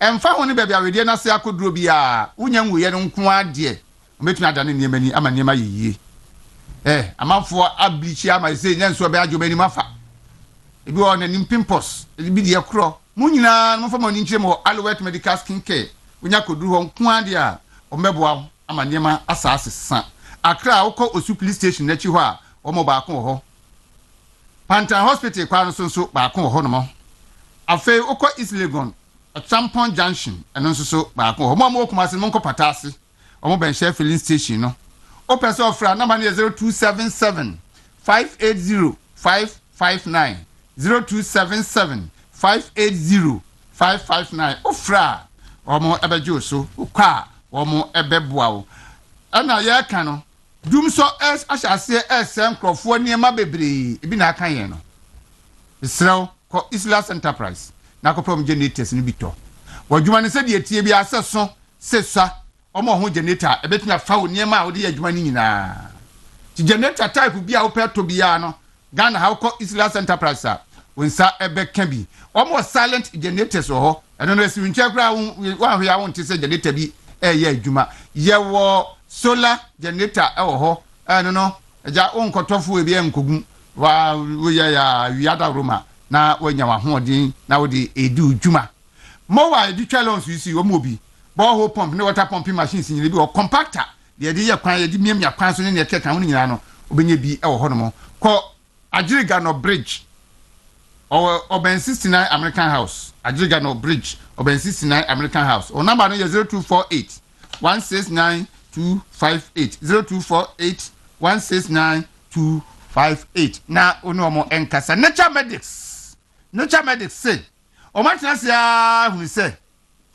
nipa bre obi o ha ne de no aye stomach ulcer obi de typhoid fever obi de aduane to ne yam sesia bo so nyinya nanim no asori na o kontrol ni mu obi de diarrhea obi de indigestion safo ni nyina no mo odro bi e frɛ no gastomixture ntu nya bi nunum asa ha we no be fru so ntentem kra ama ye free oba ubu nsa wote ya wonsa bi onu nsisi so wanya infection bi ama say just woni be ma ekohia kra na aye ni wo na ya rehosem ama wo die no eye mensoplast mixture eno ne betu sa yare no ase be ma wadi free 35 years e kra naturally o process no asase ye kese ama o jonso asesa o jonso ntoaso o ko jonso na bia kem jonso ne didire na se wo ye list atade afo ajonso gu ho sa afo no nyina prostaplast mixture na nature medicine anope yen kan kyerɛw se unye bi nunum a bi sa ha no afiri ho e bia tuntun do bi akɔ bisa se open nature medicine enu no bi ato na yema obi ento upe bi atunsu na frɛ 0248 778899 0248 778899 so a eno nso no wonsa ebeka bi odofo bi awon sase ne fie a wo ton na saade o yeda bia meka sika de unye bi na se efie no betumi atwa no ato ne ntem na wanya ba bi atra na wasoma dwo eye 3 story abrosansa na wo mun sinwia edie na se netie first floor no there a 6 bedroom apartment mawie 6 bedroom apartment mawie ground floor no a single room self contained and a 2 bedroom apartment enso so ewo ho afei na obetem no ye aka no asoso clagon ewo spenters ahimfie na chi ho no mo a na obehunu ebio wo mo ensase 4 plot ewo clagon spenters wa enti wo pasase kese bi sa na de di dwuma bi ya no a behu mpanimfo a na afrem mpanimfo a obno betwetwe ho nkomo number ni 0246 683597 0246 683597 frɛ wɔn mo na eno omo ntwetwe nkomo na emo bi esese omo de boa obi ano omo emfa mo Mr. Santi me pacho yebekɔ medimafo na san yebekɔ no we birthday ba queen bo amena ye ntwa emfiri ho na yenkɔ ye anim so Jonas ene eye Jonas birthday na Jonas onna da kama wajini suit bia fine MPEC management ene Monty family ni nyina se yemfa afidie we so na yema happy birthday to Jonas anopay yema happy birthday sasante yedo ase afi ye comedy ma fo heba na yakojo monkrato aba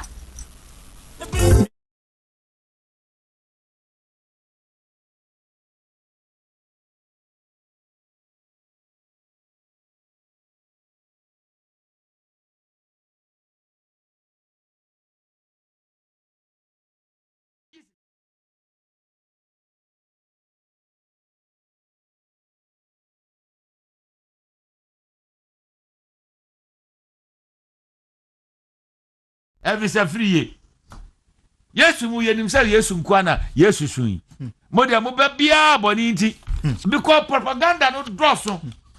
If it's a free anchor suya near Chino. One free one of Kodia Duasari, so on Sukosi. Yeah, one Kosu. On Suko. Mom, Maya, Musa Mode. Yet, the Edmond Wadia near by some Sui. Now, one million penny for Musa and Day. More power, all see. Amabu Soja need you a tea. Uye Oko your pedium. Oka Utimu Moto Sadi animu. Maybe we na make Kokra Quatriqua and they made cry yammy. Nami means to know Kodia now Kosu you animu. Or Panu that one of Fatuanum. At the end, is as soon as no Mudian. Anyway, in the fan.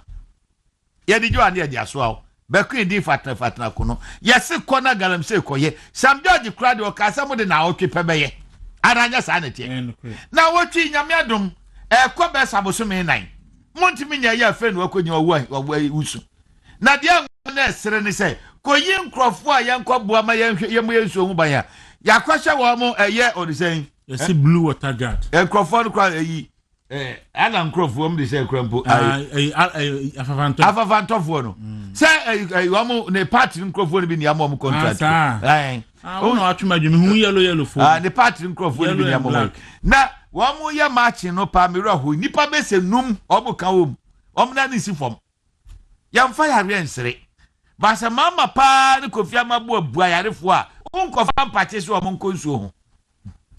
Kobuso amun semwa e kwa be na mbefa so ya ma obutu eso mbedi se gro na ne mfa masa ntwefo e o se nimde ni ho se nyame yi ni sa fruit ana to ne dam we ye nsuo kokonsa grade ko fo yin kwasefo sebe nsuo kokonsa fo o ti ase e kwa edi awrama ko no odim na fu be se ha ne dem ase ada yes obedi konkon na so ja fo mpo akwa anye yi konkonsa ba yi odi say akroma ko say ala Patrick grade say afafanto konkonsa then you ever bring Dawuro ya kokonsa di so nya grade agrofo yi gu ya ma se pa o so na menua ya kan ye bi be sere yeah. So nyame amfa mfiri soro amfa ma oya ye da ene na me quotations ya na de bia me twija ba ko ha na ma men kan kire na ehade quotations no ba ko me say after God who ordains our purpose, parents who shape our earliest path, and teachers who awaken our minds, osi onyankopon a enipa nkwa na eni anam ntutuo no uyi ni no onna ehweso ene ye ma me no nsoso a ye na hyase ne ya papa nom wo mu na ekrokrayen ene ya kire fo nsoso a wo mu de nimde atu entimo ya hyase no so you are free one more. It is the politician who hold the levers that define the collective direction of our lives. So we nyame free o ya ma me no free o a chekse free one more. Ya manyofo ene akonya ebetuo ya na montutuo eno wom ne kura wo mu.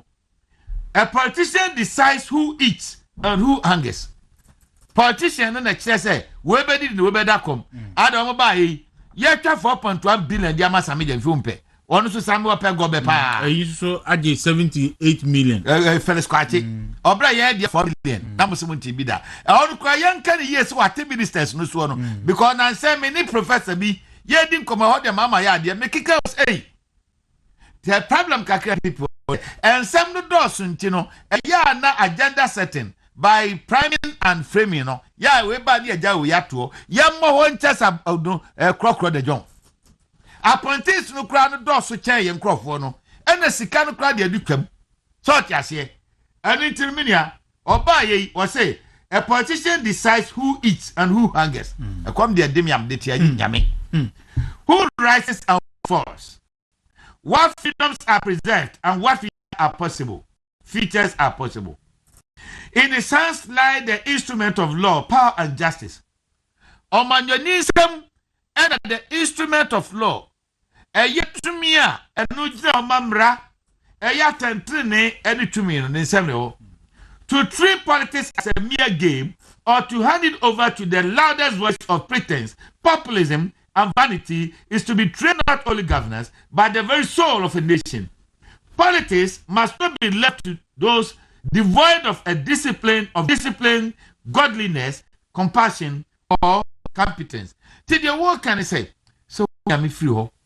yam nyame obo ye ni yankwa na kura no yam ma me no ye papa no so a ya hyase kura wo mu ene ye chefo ma yinim dia yamanyofo wo na be kire se ya wo be tente na be tietia ene nti amanyasam nya de se ya de ko ma papa hwi akwa ni bi so odi nsamuda ene nsem wa betu trim amu adi akira ko abade ama no we enyam na me ni America o so tiase was saying politics must not be left to those devoid of discipline. Woman ni awucheso, woman ni nyami super godliness, woman ni akumapa, na woman ni dia ewo form no. Ya mfama nyesam enshi womansa.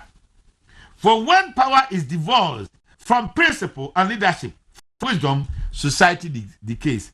Was say to me, ye free awucheso mu a, anase eye akanie say ye efri nyansam a obra nyansam mata ho a oman no ne say the American sempa o and destiny is reshaped so man so say a ye shebre so no isin twetwede. Okay, we must choose leaders not for their noise. Tell you, we must choose leaders not for their noise but for their death. Et yenya kanifo a enye de da obeye na mom nim die not for their promises but for their principles.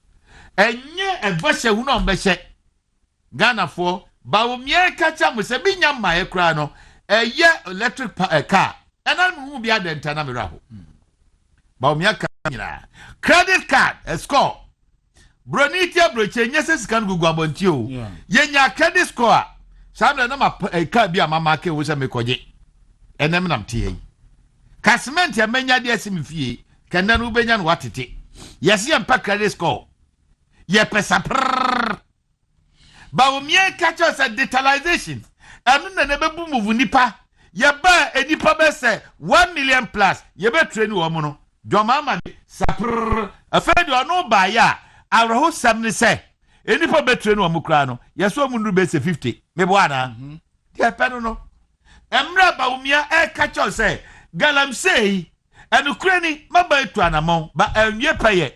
Me ban amon twa metuani eku enu esa enai, yesi pesapr. Emre yeba, deba umie kese, me ba enkania noa, ye rakufado, abaye dum pempensu bieno, ya di sola sobeka ho, ema farifo krade, ye premise sensem nitino, wadi kasha asiana, eye wadi saying, sola eka ho, yesi pesapr. Yes, yeah, pesapr. Yer magwe fi medasina yer besi otsina enne yebranaso. That's a fena me papa monum. Enne yebranaso. Oh, yes, I did understand. Dr. Baumia she ne tona. Yes, thank you tona enne ewo party headquarters. Nti anopa nundu or party headquarters no akushia adwumayefo a wo ho ne party mpanifo ho ne omo party mpanifo ne omo na omadomase na fi ma hwe the way forward nyame nhira no na miami ni asoso Dr. Esibu ID College nyame adoma no pay nondum ntembo no eye na ato wo mo man awards nko e wo dwuma abeye Ghana education ene mwa kese a ode aboa nti adofos betimi akota na kibi na ba o mi asem de mini ayesi e kan dia eye nyame na de na maye ni o na minia ya hwe ye na edo akọ disciplinary committee sasai oh this committee in house meton ba omia na mom sa meton ba omia na mikodu obi atem no bi ese mamunye campaign eje den ese mamunye campaign ma obi na sa tu na kan ese se no okura mbom a na nya ni chibuo enti ye yewura ba omia me chia ano no jani aka no mai why yewura ya do ma dia na ka wana ka wo ba omia na tibitisim so sa akom isi ka self so na dia ma ntwomu nuanom ba na to omo ne dam ya kwetao ma kusun ni ade babu mu de disifo de wadi boni kura no osu every say free ye Yesu mu yenim say Yesu nkwana Yesu sun mo de mo ba bia boni nti because propaganda no drosso every say free an kresun ya ni e chene wonu free wan kwadwa du asare so onu so kosun yeah wan kosun onu so kosun mo mema ya mo hye mo den ye de adwuma mo ade ani abayisam ni sun na mo amu yempanifo mpom so ayenche ye den mo power o sui amabu asoja ni diwachi uwie wo kwade o pediem o ka utimu moto sadi animu me wie na me kokra kwatere kwa ene de medi kra ye nyame na me nsu nu akogyina na ukosu hwehwe animu opanu utimi nyadwuma na fato no e de ani sa su ni se ngunu na omudi de no ani hwan ni fa ye di jo ane de aso awo be ku di fatna ko no yesi ko na galam se koye Sam George kra de o ka sa mo de na otwe pebeye aranya sa na tie na wotwi nyame adom ko be saboso me nan montimi nya ya fe no akonya owo usu na de na sere ni se koyi nkrofo a yankọ boa ma yemu yensu hu ban ya yakwahye wo mo eye odisen yesi blue water guard nkrofo no kwa eyi ala nkrofo mo de se krampo afafantofo no se wo mo ne party nkrofo no bi ni am mo contract na atuma dwumi hu yellow fo ne party nkrofo no bi ni am mo na wo mo ya match no pa mero ho nipa be se num obo ka wo om na ni si fom yamfa ya rensere basa mama pa ni kofia mabu abua yarefo a unkofa mpache so mo nkonsuo ho de ko bu so mo nsem a ekwa be na mbefa so ya ma obutu eso mbedi nseguro na ne yamfa masa ntwefo e unse nimdie ni ho se nyame yi ni safrutu anato ne dam we ye nsuo nkokonsa agade ko vo ye nkwasefo sebe nsuo nkokonsa fo o ti ase ekwa edi awrama ko no odim na fu be se ha ne dem ase ada yes obedi konkon na so ja fo mpo akwa anye yi konkon sa ba yi odi say akroma ko say ala Patrick kwadi say afa konkon sa then you fa bre Dawuro ya konkon sa di se nya di agrofo yi gu an mase pa o so na minia ya kan ye bi be sere so nyame amfa mfiri amfa ma oya ye da ene na me quotations ya na de bia me twitter ba ko ha na ma men kan kire na ehade quotations no ba ko me say after God who ordains our purpose, parents who shape our earliest path, and teachers who awaken our minds, osi onyankopon a enipa nkwa na eni anam ntutuo no uyi bi no onna ehweso ene ye ma me no soso a ye na hyase ne ya papa nom wo mu na ekrokrayen ene ya kire fo soso a wo mu de nimde atu entimo ya hyase no so you am free one more. It is the politician who holds the levers that define the collective direction of our lives. So we nyame free o ye ma me no free o a chekefo free one more ya manyofo ene akonya ebetuo ya na mo tutuo eno wom ne kura wo mu. A politician decides who eats and who hungers. Politician na kire say we be di we be da kom adam ba yi ye twa 4.1 billion dia ma same dem fumpe onu so same ope go be pa yi so age 78 million Felix Kwaku obra ye dia 4 billion na mo se mo tibi da onu kwa ye nka ne yes what ministers no so no because na say me ni professor bi ye din komo ho de mama ya de me kika say the problem kakra people and some no do so ntino ya na agenda setting by priming and framing no ya we ba ni eja we yato ya mo ho nchesa krokro de jon apprentice no kra no do so chen ye nkrofo no ena sika no kra de adutwam so ti ase ani ntirminia oba ye we say a politician decides who eats and who hungers e come de demiam de tia nyame who rises and falls, what freedoms are preserved and what features are possible. In his hands lie the instrument of law, power, and justice. Omanyonism and the instrument of law. Eyetumia enujina omamra. Eyatentrine enitumino nisemleo. To treat politics as a mere game or to hand it over to the loudest voice of pretense, populism, and vanity is to betray not only governance but the very soul of a nation. Politics must not be left to those devoid of discipline, godliness, compassion, or competence. Till the world can say, so yami free ho, yami obo ye ni yankwa ne kura no. Yama meno ya papa no so a ya hyase kura wo mu. Anya echefo ma yinim dia. Yamanyofo wo na be kire say ya wo be tintia na be tietia. Eni tamanyasam nya dia say ya de ko ma papa hwe akwa ni bi. So de nsamoda eni sempo wa betu trim amu adi akira ko abade ama no. we enyam na mini America o so tiase was say politics must not be left to those devoid of discipline womu ni ahocheso womu ni nyame super godliness womu ni akomapa na womu nim dia ewo fom no yamfa manyesam enhye womunsa. For when power is divorced from principle and leadership, wisdom, society decays. Was say to me, ye free amuchesuomu a, ana se eye akanie se ye free nyansam a, obre nyansam matam a, oman no ne say ye. The American sempa and destiny is reshaped. So man so say ya, ye nhebre so no is in twetwede. Okay. We must choose leaders not for their noise. Tell you, we must choose leaders not for their noise. Patriotic Party. Ora David Pran, former Director General, TV service. So Papa, good morning. Me Josopa, me Josoye, good morning. We have a code here. Nyamia dum nyamia hwe so amayenkwa enti de nyina no.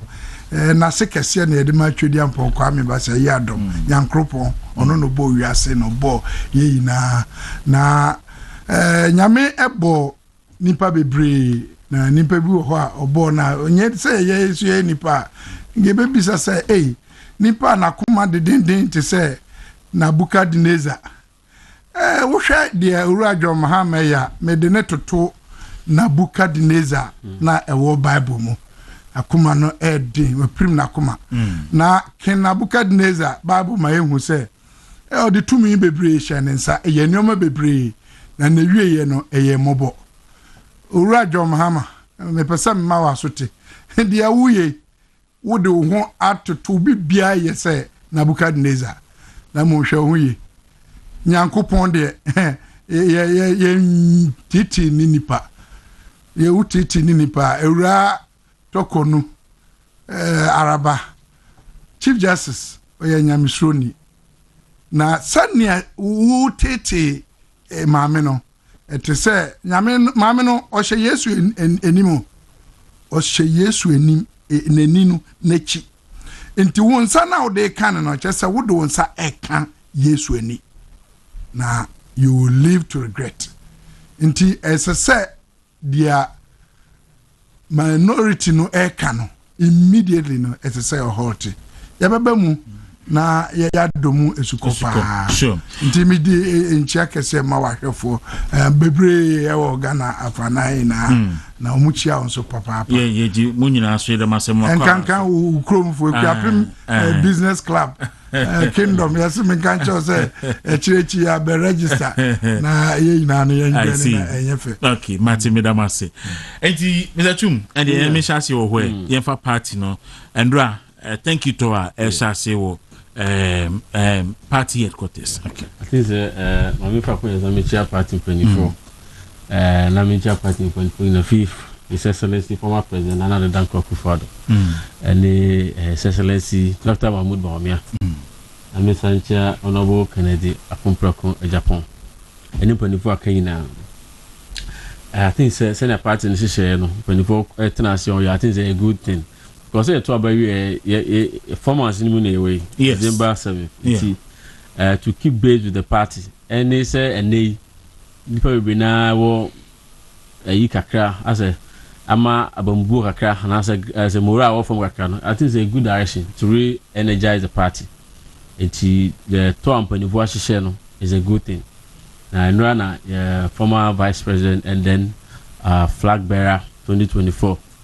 Or call party office and commodity course is in the right direction because party a friend say officers head office because sometimes we be doing come out me say we now so abambu kakra den e wo ho it is our bra ye di shaying na hu crime and building up to the next election I ever call what I say it is a good thing and I'm so happy say party from Panifoni now be adding no hiding ashim aspirant or more and as a potential or more interest in the next election now they are all supposed to be involved also be adding Hushim a unity of the party Sabri and your bra Yabeka say Nipa Minu and say but Obia is going to be involved Obia said the calendar the timetable number Intermediate na me catch obi say obi be available bia no. It's just like a train. You kwa 24 kwa now you available kwa there. Also intermediate who then. So we cater for your own and then you go and support. Intermediate is a good thing and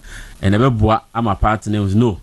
Even though Abombu because lose you know day and up to now being quite as well shock more. What I say people have still not recovered from the shock, but say auto for man and I say in so far oba won't make us own so be once we are a going concern because the party is a going concern party no leader beba obeko but the party must live to the next years ahead of us saying as a going concern you know we need to keep the base and keep the life of the party going it is in the right direction now the same point for that too especially same point for the aba say kasa beye na twetwe say they are turning na akwachi okwe report no say all of us will follow the direction of the party for the unity I share because ntimi anya nkabom na ntimi am share nkrofo nkwan ya 2028 it is a good thing okay we share 24 say so I'm sure say even turn on people will still be raising issues. Even though my report, I we are reporting 24 but I'm sure say as say thank you to people will still be engaging in 24. The do also munya aso no mtiomo na nipa no so be kan bo na one opportunity am committee but after to the obi shop ni bi obi share chairman bi obi share general secretary bi na abi anasem ha nya bre na obi wasem bi a okan na so nchechebu also an 24 ayde acheche machom party no interest ni na ebitimi anya hoden a 2028 ebitimi asa about back to power na edi amamu papa abre Ghana for any MPP for ina okay me da say sabre na party ni hia appointees ane wa bem abre a party ni wa bem no na Dr. Bawumia ka say ename kokofo dua ubehu na obia tunika ni di akire na convoy na ye tenten na nkrofo bu afu mo di esika sabre yi a party ni opposition ni sa na o kan to ya ye bekui and na all government appointees former government appointees na they should go especially region bi beku bi o mo fi sa region ho no they should go back to the region omo ko say grassroots for no omo ko pa o ma chew na omo pata omo no makuma ntombo yem so that they will move out and come and work for the party again. Very very important because sa kasade no na yi ne abema nkofo bi so akoma ya den out say we appointee say na okay na sa brea ye koto it's more like a sign of reconciliation thank you to me who's a sign more of reconciliation then go back to the base until make us say people will be approaching 24 at this level yes Emma obi wa na asema o hwe opani bi no obenya obi a den akache no it is still more of a reconciliation at there be cause edipa be ni bi ho no ma me monitor mpa because send a campaign no more akantan ne masune ba bi so no if that part ni lusu ye no ye nti omo kan ba bia o makopa ba bia bata na ye twen so mbeta hwa na party no esan ba power no ma san aba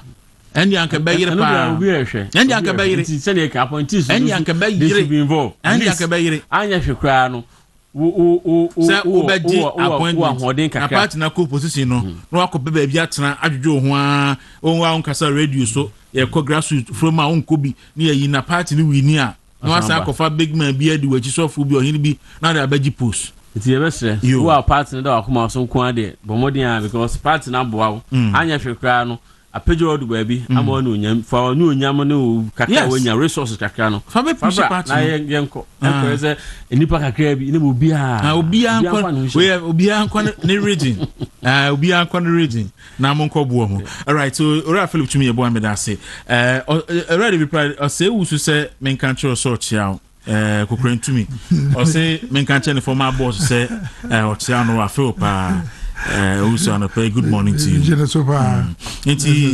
And Dr. Bawumia, LED party no started. Thank you to from the party office. Maminti. Yo, Dawuro, mesa da wasibiem. Na mabo abaso edikan no. Edwumaso a wudi ama o Ghana especially MPP no. Yabada wase. One God na sarabedi akon.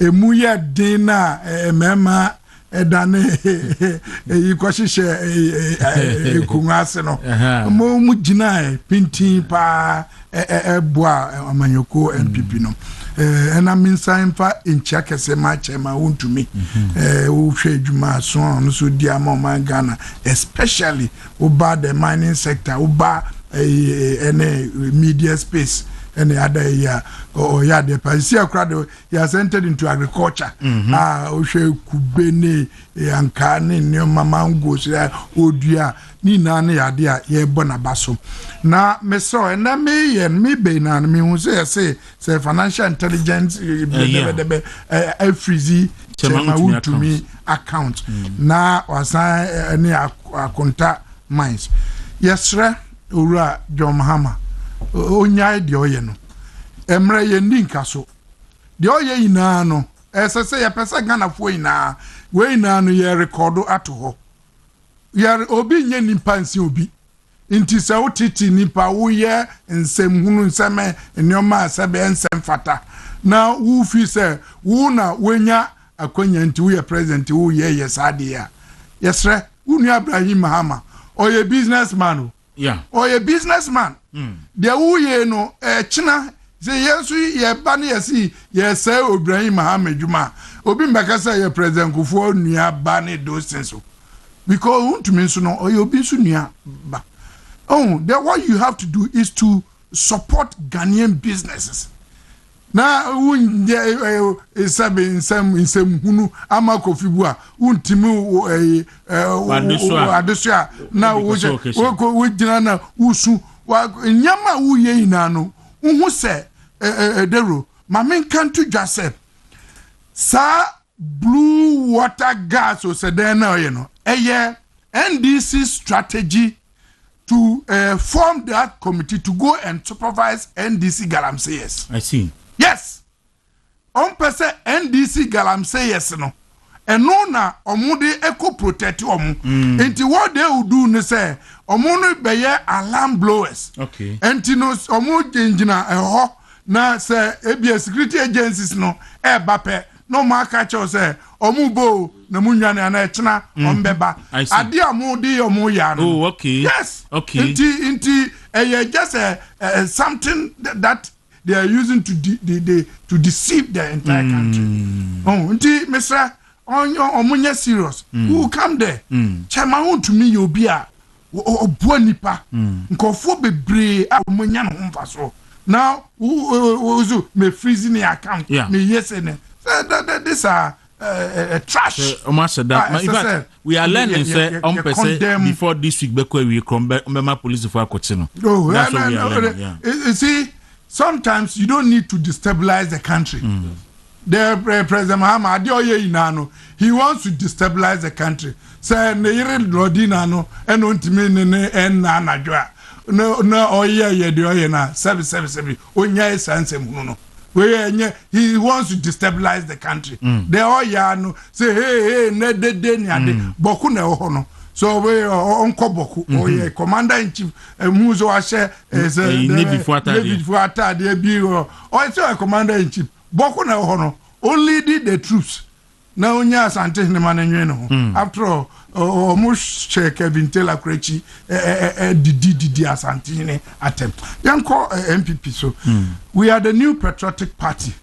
The elephant is our symbol. Yes. Now nyame yadoma we are going to win to save Ghana.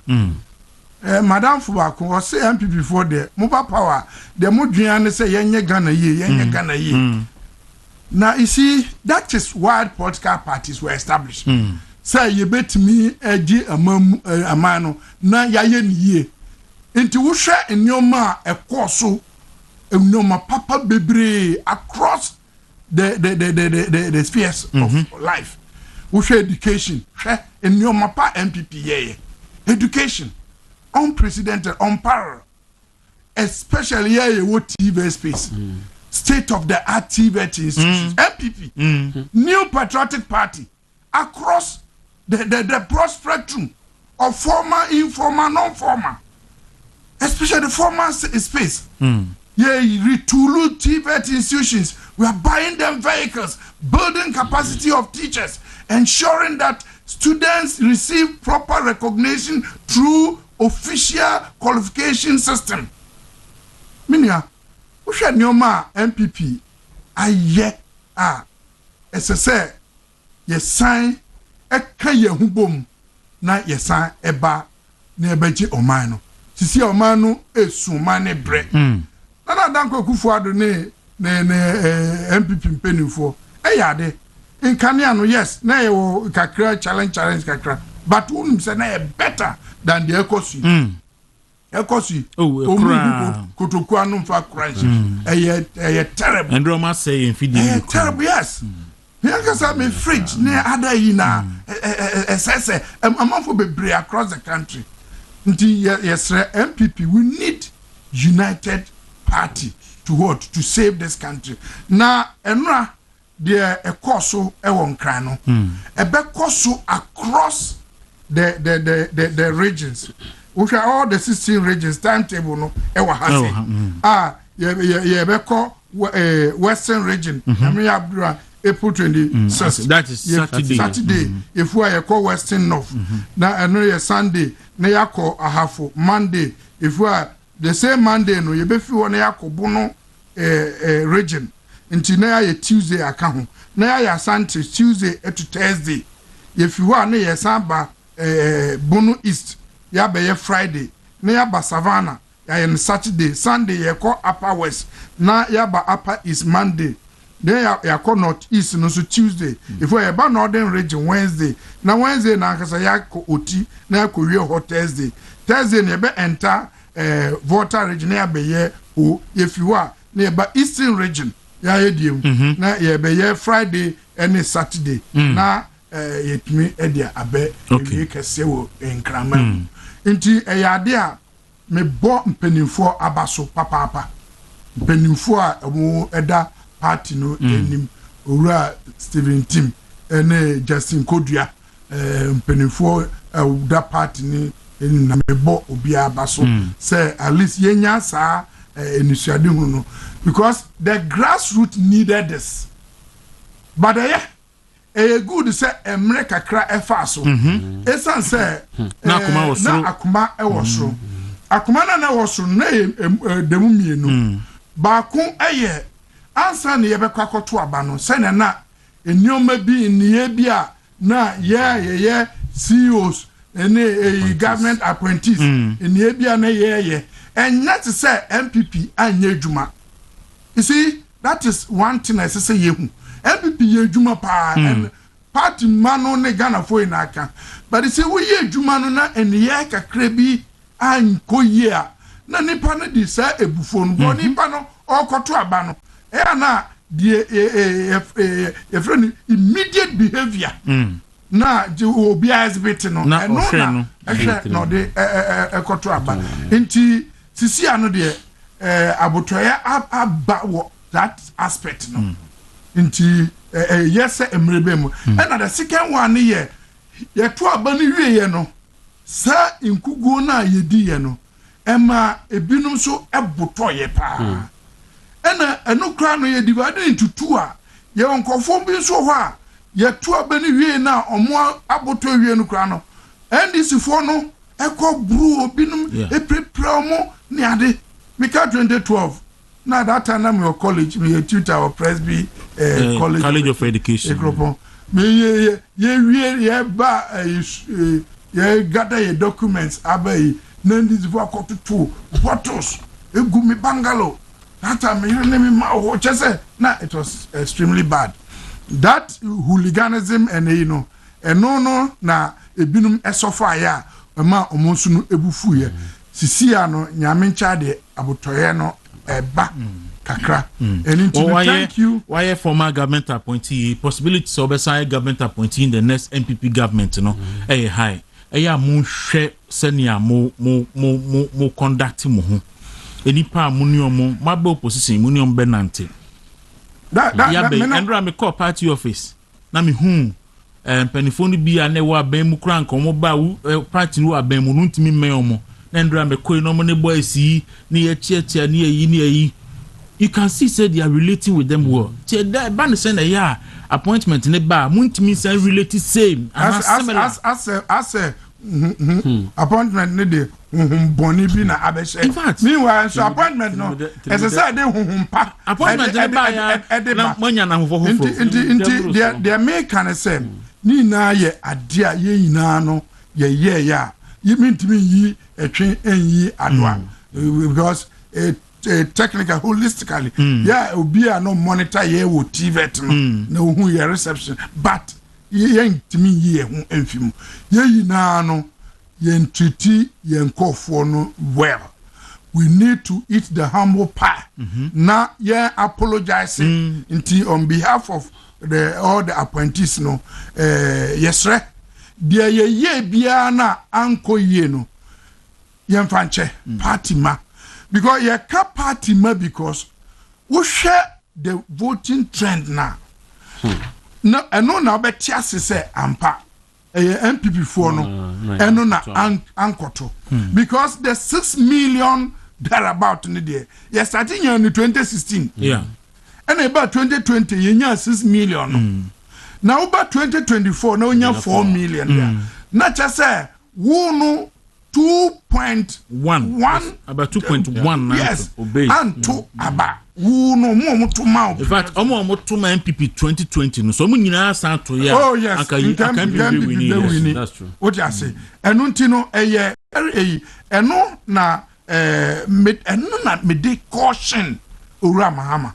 That is where I always take advantage to caution him. So onye very careful with presidents are all set. The oye inano wa strategy ne say the constitutional review committee had be close to all those advantage no take the MS country no but he will be surprised and say ebedu baby no yesu intro tra approachenia oje wo inti yesre no onya because wo hwe senia eye na MPP for na 2020 no na ankoto aba ena ma onunu enyaye ndc nini de obeye MPP for no soro waka said there be the meko a wodi aka yeni say na odi oman already no wan kasa kra no hu oma amamuo no so we started exhibiting your incompetence traits na ye can say ura Mahama ye incompetent no sisi akra there or ye super and superest incompetent. Just broso extremely incompetent.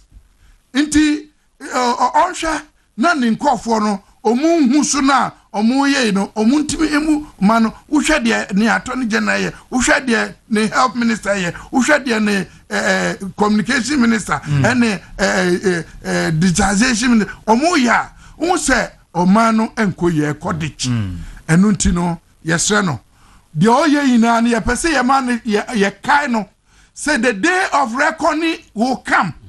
One day he will regret these actions.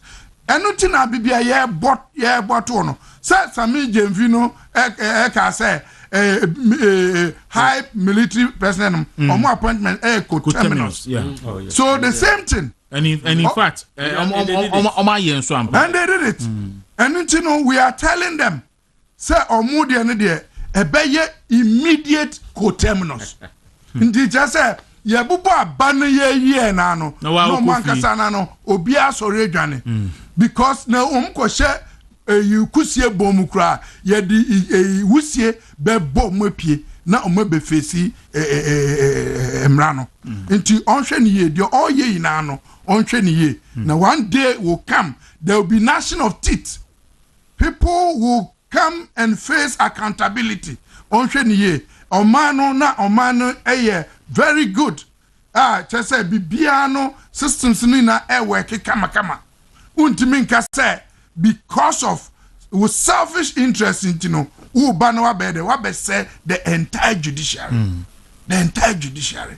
Inti MPP yesre party ma muma ye ina no yenka ye humom na mpenifo no eba se na mini an kan no ebi wo ho a ya answer questions ni bia but still no there will be some few nagging ones.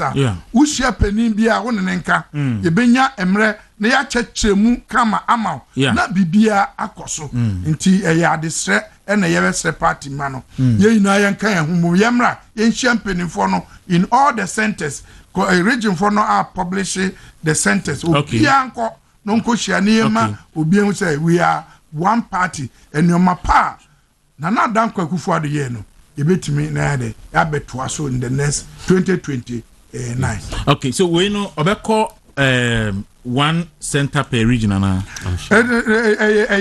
for example we call some of the regions now ya chichemu okay baby a menfans obe spend the whole day no ebi one ya 3 centers 3 blocks na say 4 okay zones okay na wako eho into regions ni na I have all the details okay ebi amre ma na menfan to about across the country ye zone into region bia answer na obe enter no there will be announcement our region obi ahu baby obefa okay all right so Rad David Prani atelinka former director general ewo TV service enchina ni page former no oh say the former the idea time two regional coordinator very okay enti abutia wuntumi radio 95.9 movement television in movement in the morning midin the Kwaku room Philip Tumi Eboa Chief Justice of Ghana yes unity na anope na me draw for attention to issue be a cause so abria Chief Justice requested for petition no John Mahama mani secretary throw letter kanim sa dentina na letter no asecurity enti petition no kro de man no wa trust restricted se na be ya wontimi fan kwa bontin by ne Yehu Sami Jenfi, our National Communication Officer for NDC, said Ukura petitions no any Chief Justice no response. Eddie move from media houses to media houses.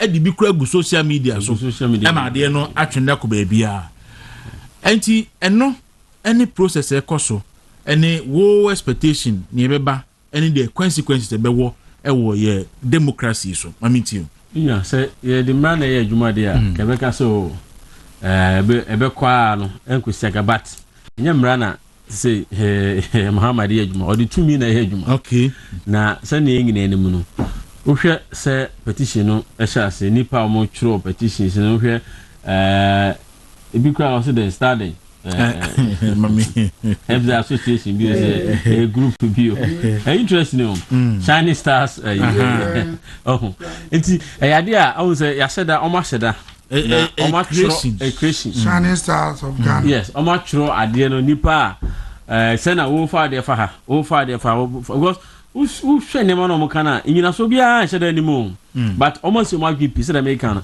tumi no ode adwuma o yusu ne executive powers in ode adwuma secondly results be back from the committee no kra no omachro to ho million ba be because the ultimate goal is omo betimi omenya opportunity asesa name because they never be na no so kaso ya the ultimate you know say be call Supreme Court for determination and he say onu timi nya obi na opushia na onya obi obe Chief Justice in his mind or you inclined to the NDC and then NDC and answer Mahama ne thinking na then omo timi nya name easy moreover parliament or they say they have the majority yeah and some of these things almost can happen run up to the elections almost share them do komo to a sense almost me can say appointment of the justices to the Supreme Court and I say majority of them were appointed during the period of in fact it's your more 14 emu 12 Nana Akufo-Addo na appointed and that is one of the President Akufo appointed one is their biggest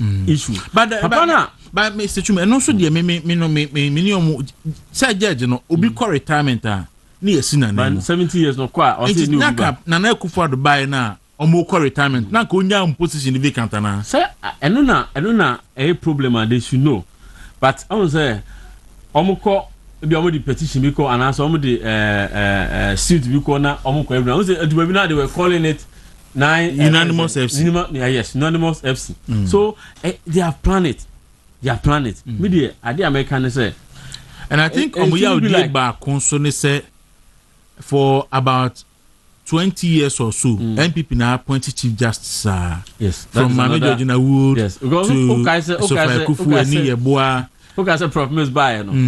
I don't trust on baby. No. Let's my system no adwuma no.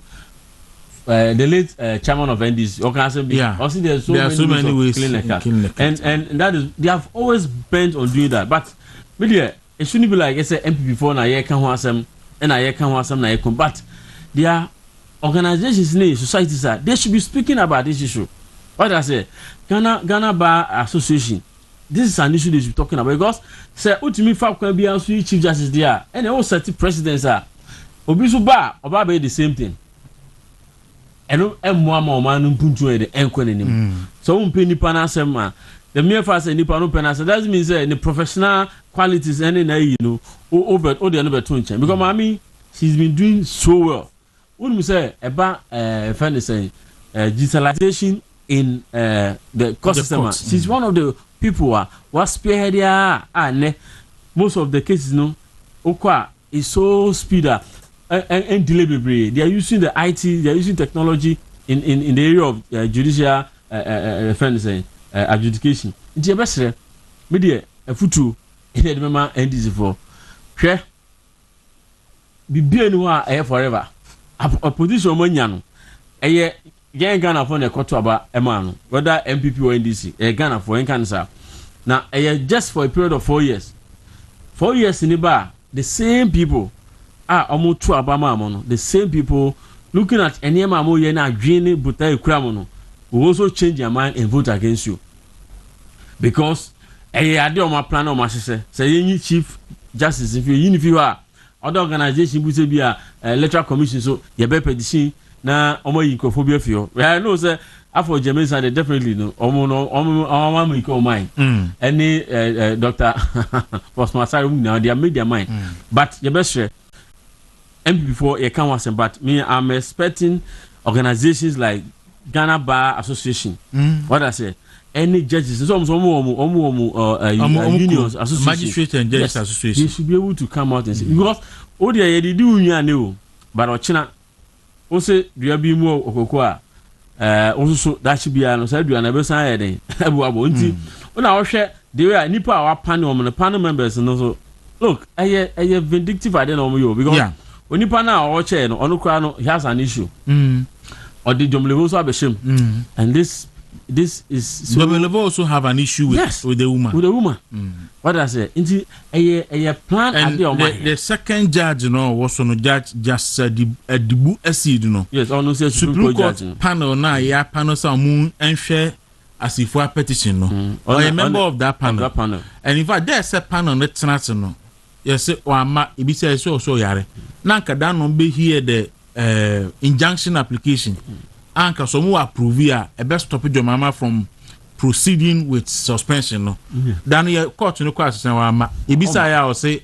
yes so yare na ne nan so say na yiso na Mahama ni din aba say ono so ye part of the committee ya e kwa hwe ye de Ghana for na ye ne omo kasa say na NDC for ni omo person dem mrabe adwuma because we hear the three arms of government now all of them obia won ni tumi amra edi amomo ana say constitution amomo say ne omo adwuma mfa enti sa petition say ko across me say ngina no enya ade a yade o ma hye no ma plan just say be yi ma me na dey afri ho say na nyi ka no look boni bia obi bia no wanna be na bibia so be asaso no there's a time of reckoning there's a time of judgment inti excellence ni ebetu no fo ni asansere no se oma mranya adwuma na oma mranya adwuma daachi bia ewe yanimu here ya no a change of government will come very soon very soon and am council ba some of these things are on ye edu ho na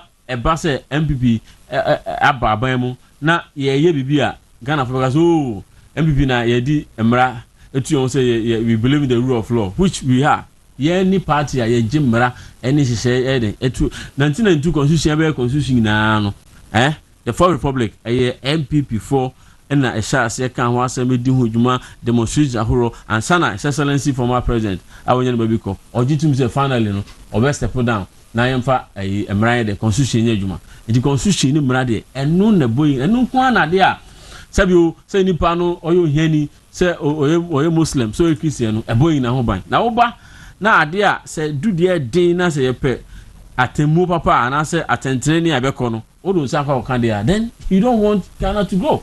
The position you are building no idea you are building for the future and they odo saka say no masha si na oye na chief as unifio na nkoye emra kwan so say onipa na e bone dia fine say bone dia o committee ade na so o committee crime and I bone emra no ho say do from enti sa dia na o pese o do tumi than emra be adwuma it will come back one day the same thing will happen. Okay. Ura Philip Chumidasi. So papa Chief Justice you see you can so be you know and they are in the process say ampa omu you know then I walk you deru mesa do asibi na yasa de omo hwe yase who messages be bring into yadamase you see political party NDC no so ye na ye nimbebia omufi NDC as a party no omu root no FP NDC anambwa. Yes. Now we share the history of this country. Political party a utimi judiciary pa NDC PNDC. Who kai say mrebi SCA 1982 about. Yeah. Yekochi June 30 1982 yekochi judges reckon ekobra Japan papa kan any oba wawo totofe ne ba enum. Unfortunately on to central regions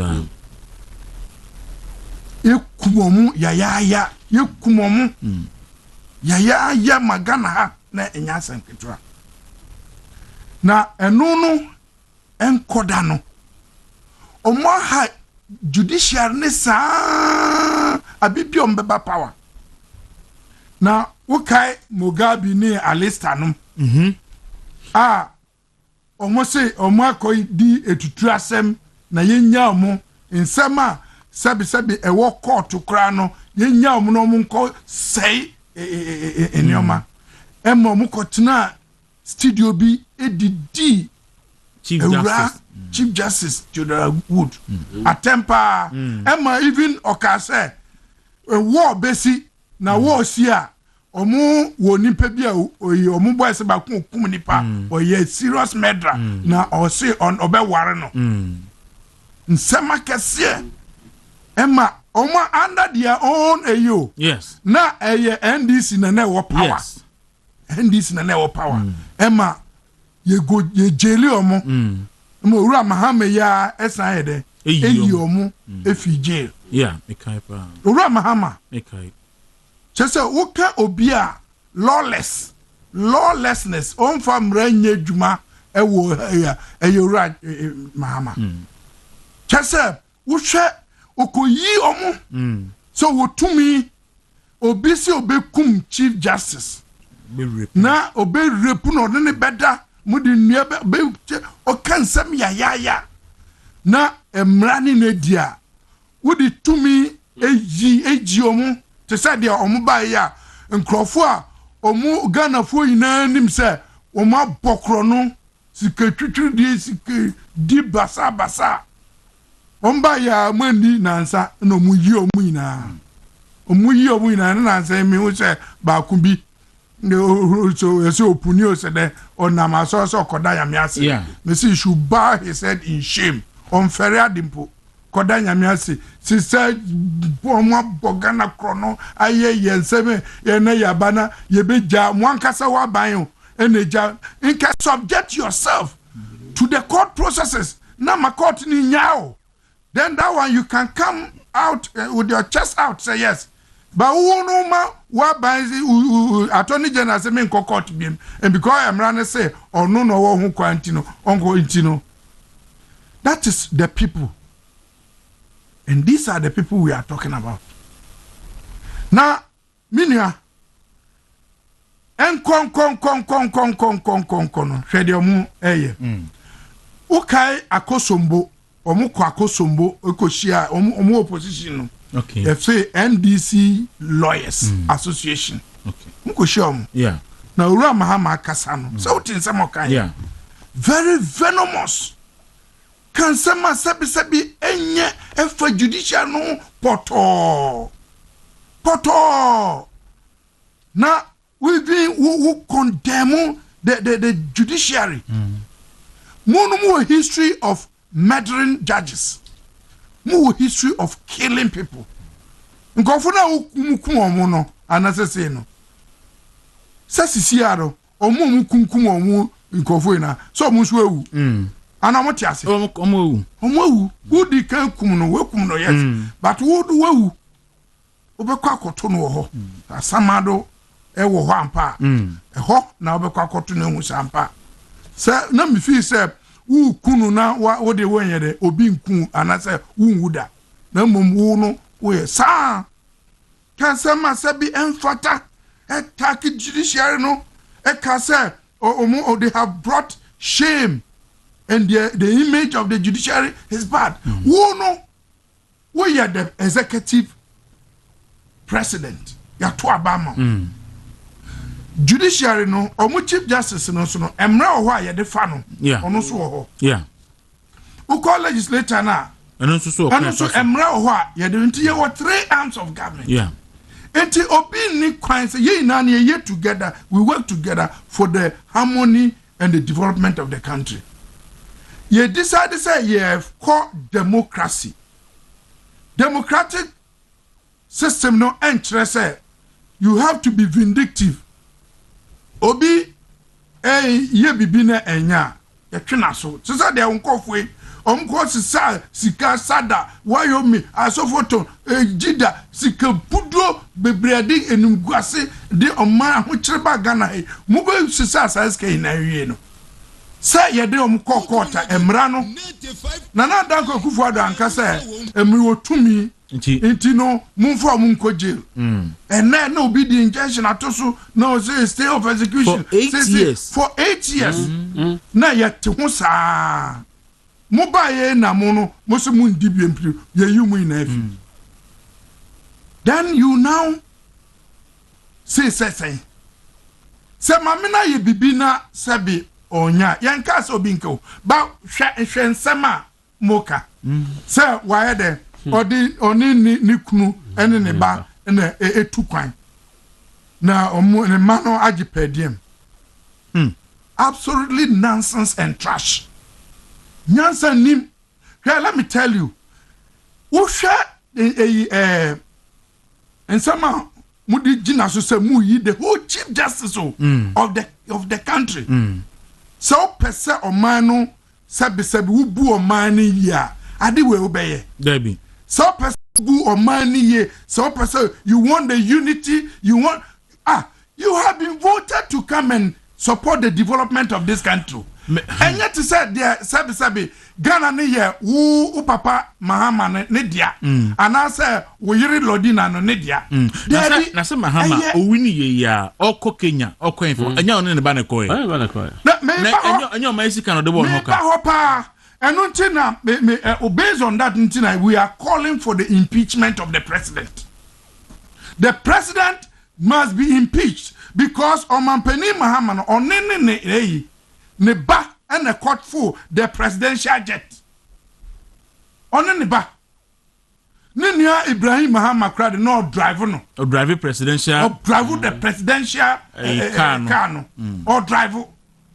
What kind of state? We also told the Speaker of Parliament has spent about $4.3 million on health. On health. Or calling the year judicial service no policy on travels and leaves and holidays. Mami no ne right. Na mami nka bibi. Also omo kasa no na that boy na or didn't koto gold ball that boy. You see Usha Sanya na oh yeah. He must be careful. Slow down. Now, those things now, when they were first and now forward, it'll be now he's continuing and going overboard because yes, Antino, your man post kese. I know, no God body I'm telling you, I'm not a prophet of doom. Wait, ne nsa bɛka kyinachi yapɛ ne nsa we odeda ye ne nsa bɛkɔ akɔka na mote Ghana ha wo de wo behu wote ha menye se menye prophet of doom na wote ha mo behu so gold ne nsa bɛka de ne nsa bɛkɔ akɔka ne nsa na keka ne nsa bɛka ne nanse ya na wakasa me pesa Ghana fo nyina ehu na fidie ne yi na obie di ho dance say this is the nature of this world. Na sebi oko no na mentise okasa o sister station bi na maame no hede ne yere ni kunu ne ba na de koye isi maame no owo that privilege ye na ewo si wo si kra no ebi wo ho a ye wo that ebi kra ye medical expenses of your spouse and then your children obia across this country chief executive bia that na ebi be say uko baby na eja sikani bi ni ho a wangasa kra no wudimi nko na wo de oyere na de e akọ ana so ne o makọ ana say enu nti no maame no eye ne part of chief justice na odi ka ekono odi ne kunu na anene koy oye no kafo nti what is wrong with it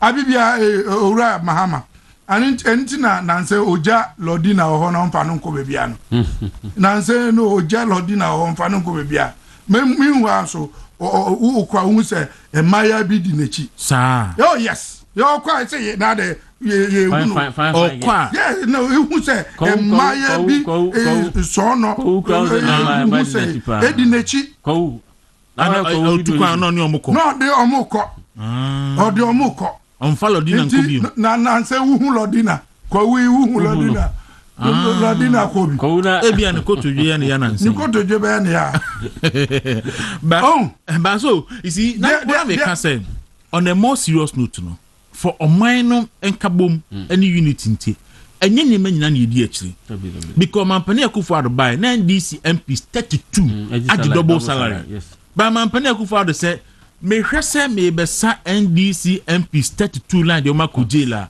o mani puntu nti me no but that is that anonym the difference between Nana Akufo-Addo and Urajo Mahama. Now I'm saying me no casino say let say as a certain penny for I wa NDC mu any Ghana han omo frɛ no mka chance papa de wo ye de wanya wo de amam ye ka amam boye sema de wo ye eka ho na wanya careful pe wo be bo man no because you see there wo ye the tension eba man mu there's serious tension in this country. I'm telling you now a bit more really about to say tsunami. Me know you are doing pa. I'm telling them Omaya we 18 generals. 18 generals. Now we use Supreme Court judge. Top military generals. We yomu inedi mamu kofie. 4-star, 3-star, 2 what is this? What is it? Then see that. We yomu. We no. We ye all the top security agencies benefit in that's fair. Who feel say no never boawa.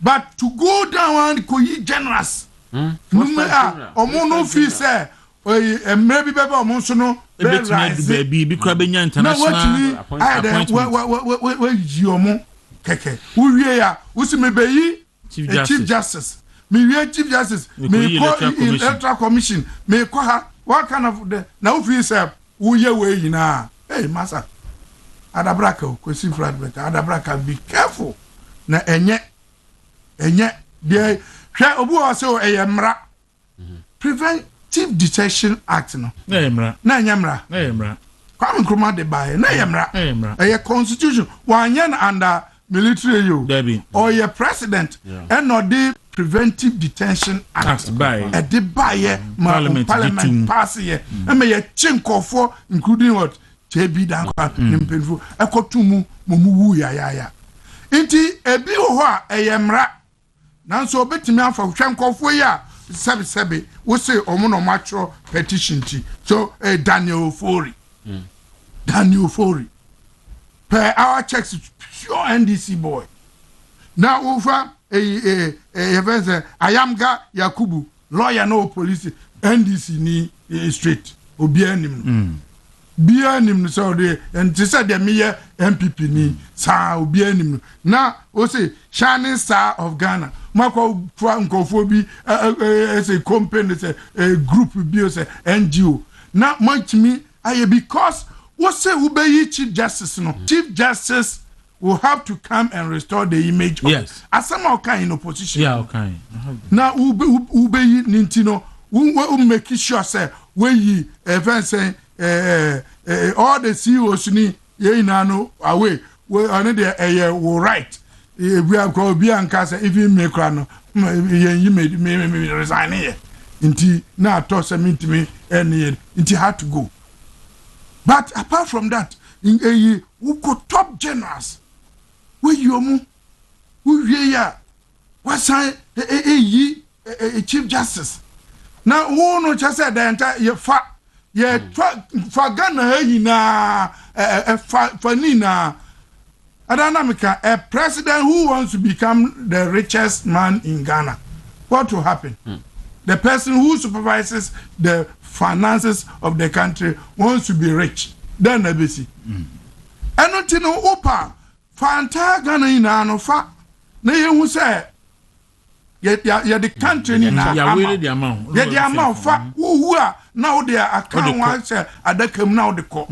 Yembu mansa a sad. He should stop. Onya because you see the woyeno a trasebi e madache woma ebebre ubei abibia nya Ghana for ne kasaya ukobia na one neko ukobia no neko then na uwo PPAG as a the staff no why ye twumsa owura Mahama no why ye twumsa that person one person a country ayi ni ne din ye pa Ghana oni eni ne din ye pa owura Mahama member of parliament who we ya no be deputy minister Spio Gabra recommend you say yenye the substantive minister eno kra uwie kra no ni Spio Gabra nkasa ya dinani obi a recommend you na nunu na chi no what be the acting what be vice president 3.5 years what be the acting president half a year what be president 4 years. Former president, former president, sa pudu ina diye. We na chino what's better at the president. Ghana tuya as Gracia Mana for about 35 years. Can you imagine? Now una uria or minor SSA yetimi protecting na would dignity ni ade no. Flimsy na udi the chief justice of the country udi and so unfortunate.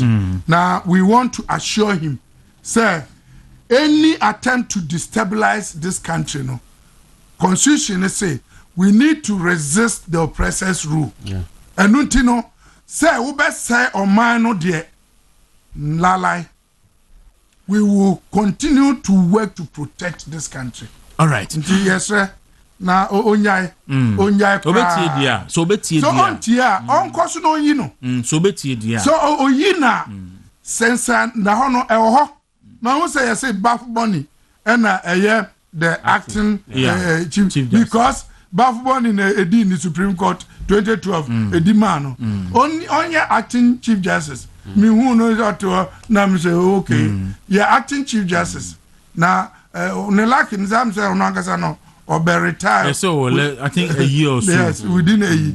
Na nyasa obia ye be force this man. But ya tese opeso appointed Dr. Basit Bamba at the Supreme Court na Bafu Boni retire wa ye chief justice. Chief justice. Yes. That is what we we are monitoring until who the Sakano. Oh, nothing. Enuntina Patriotic Action Forum issue strong statement say Mahama should immediately stop the removal process back in the minority. And yes, idea. Onye nipa ense. John dear, or say akola or to bicycle so what free. Yohane. Na break kro hu baby into one what free. You saw the bicycle no ko ba menem na ni so aye ne wan. Na country jo omam ha no ene wiase ina no. Yenya tyrannical leaders o. Ewie o mo say on to the boss. Yeah, that was on to the name na omai no de yɛn fa nkyɛn ne yɛn ahyɛ nsa for a period na ɔnhwɛ ne nneɛma yɛ wɔn mmea menkyia mpanyinfoɔ mmienu gu ha na Reverend Apostle Christopher Osebonsu in fact Living World Australia also kyao okay nyame adoma Saturday or lunch na sorry ɛdan wɔ Sport M okay side hɔ timi chan bebre Apostle and then they na bushafo na nyame adomo so a birthday ke si bi o cham de mama ono ya mame mate boy de mame nda mame ncha no Lady Reverend Isaac Osebonsu Father's Chapel okay ochina mama birthday all right mate just a quick one onza Michel tuntum no ewo nyoma mienu okay ba ko me na me mame owo me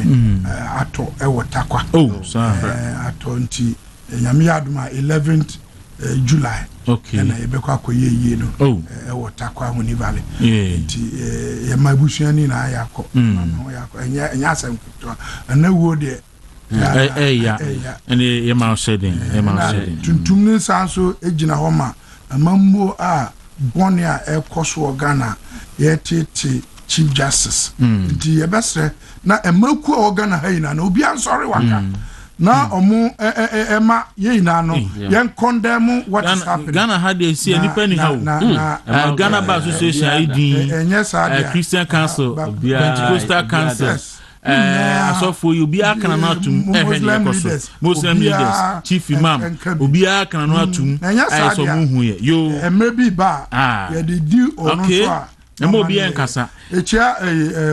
Dr. Yao said the truth. Okay. Fantastic education minister Ghana nyaye. All right. History na minchia the vice president Dr. Mahmoud Bawumia and Uraka in Japan. And in Peninfo na omoyi omuti se omo epe you know. Yes sir. Ye ina no ye nye baku.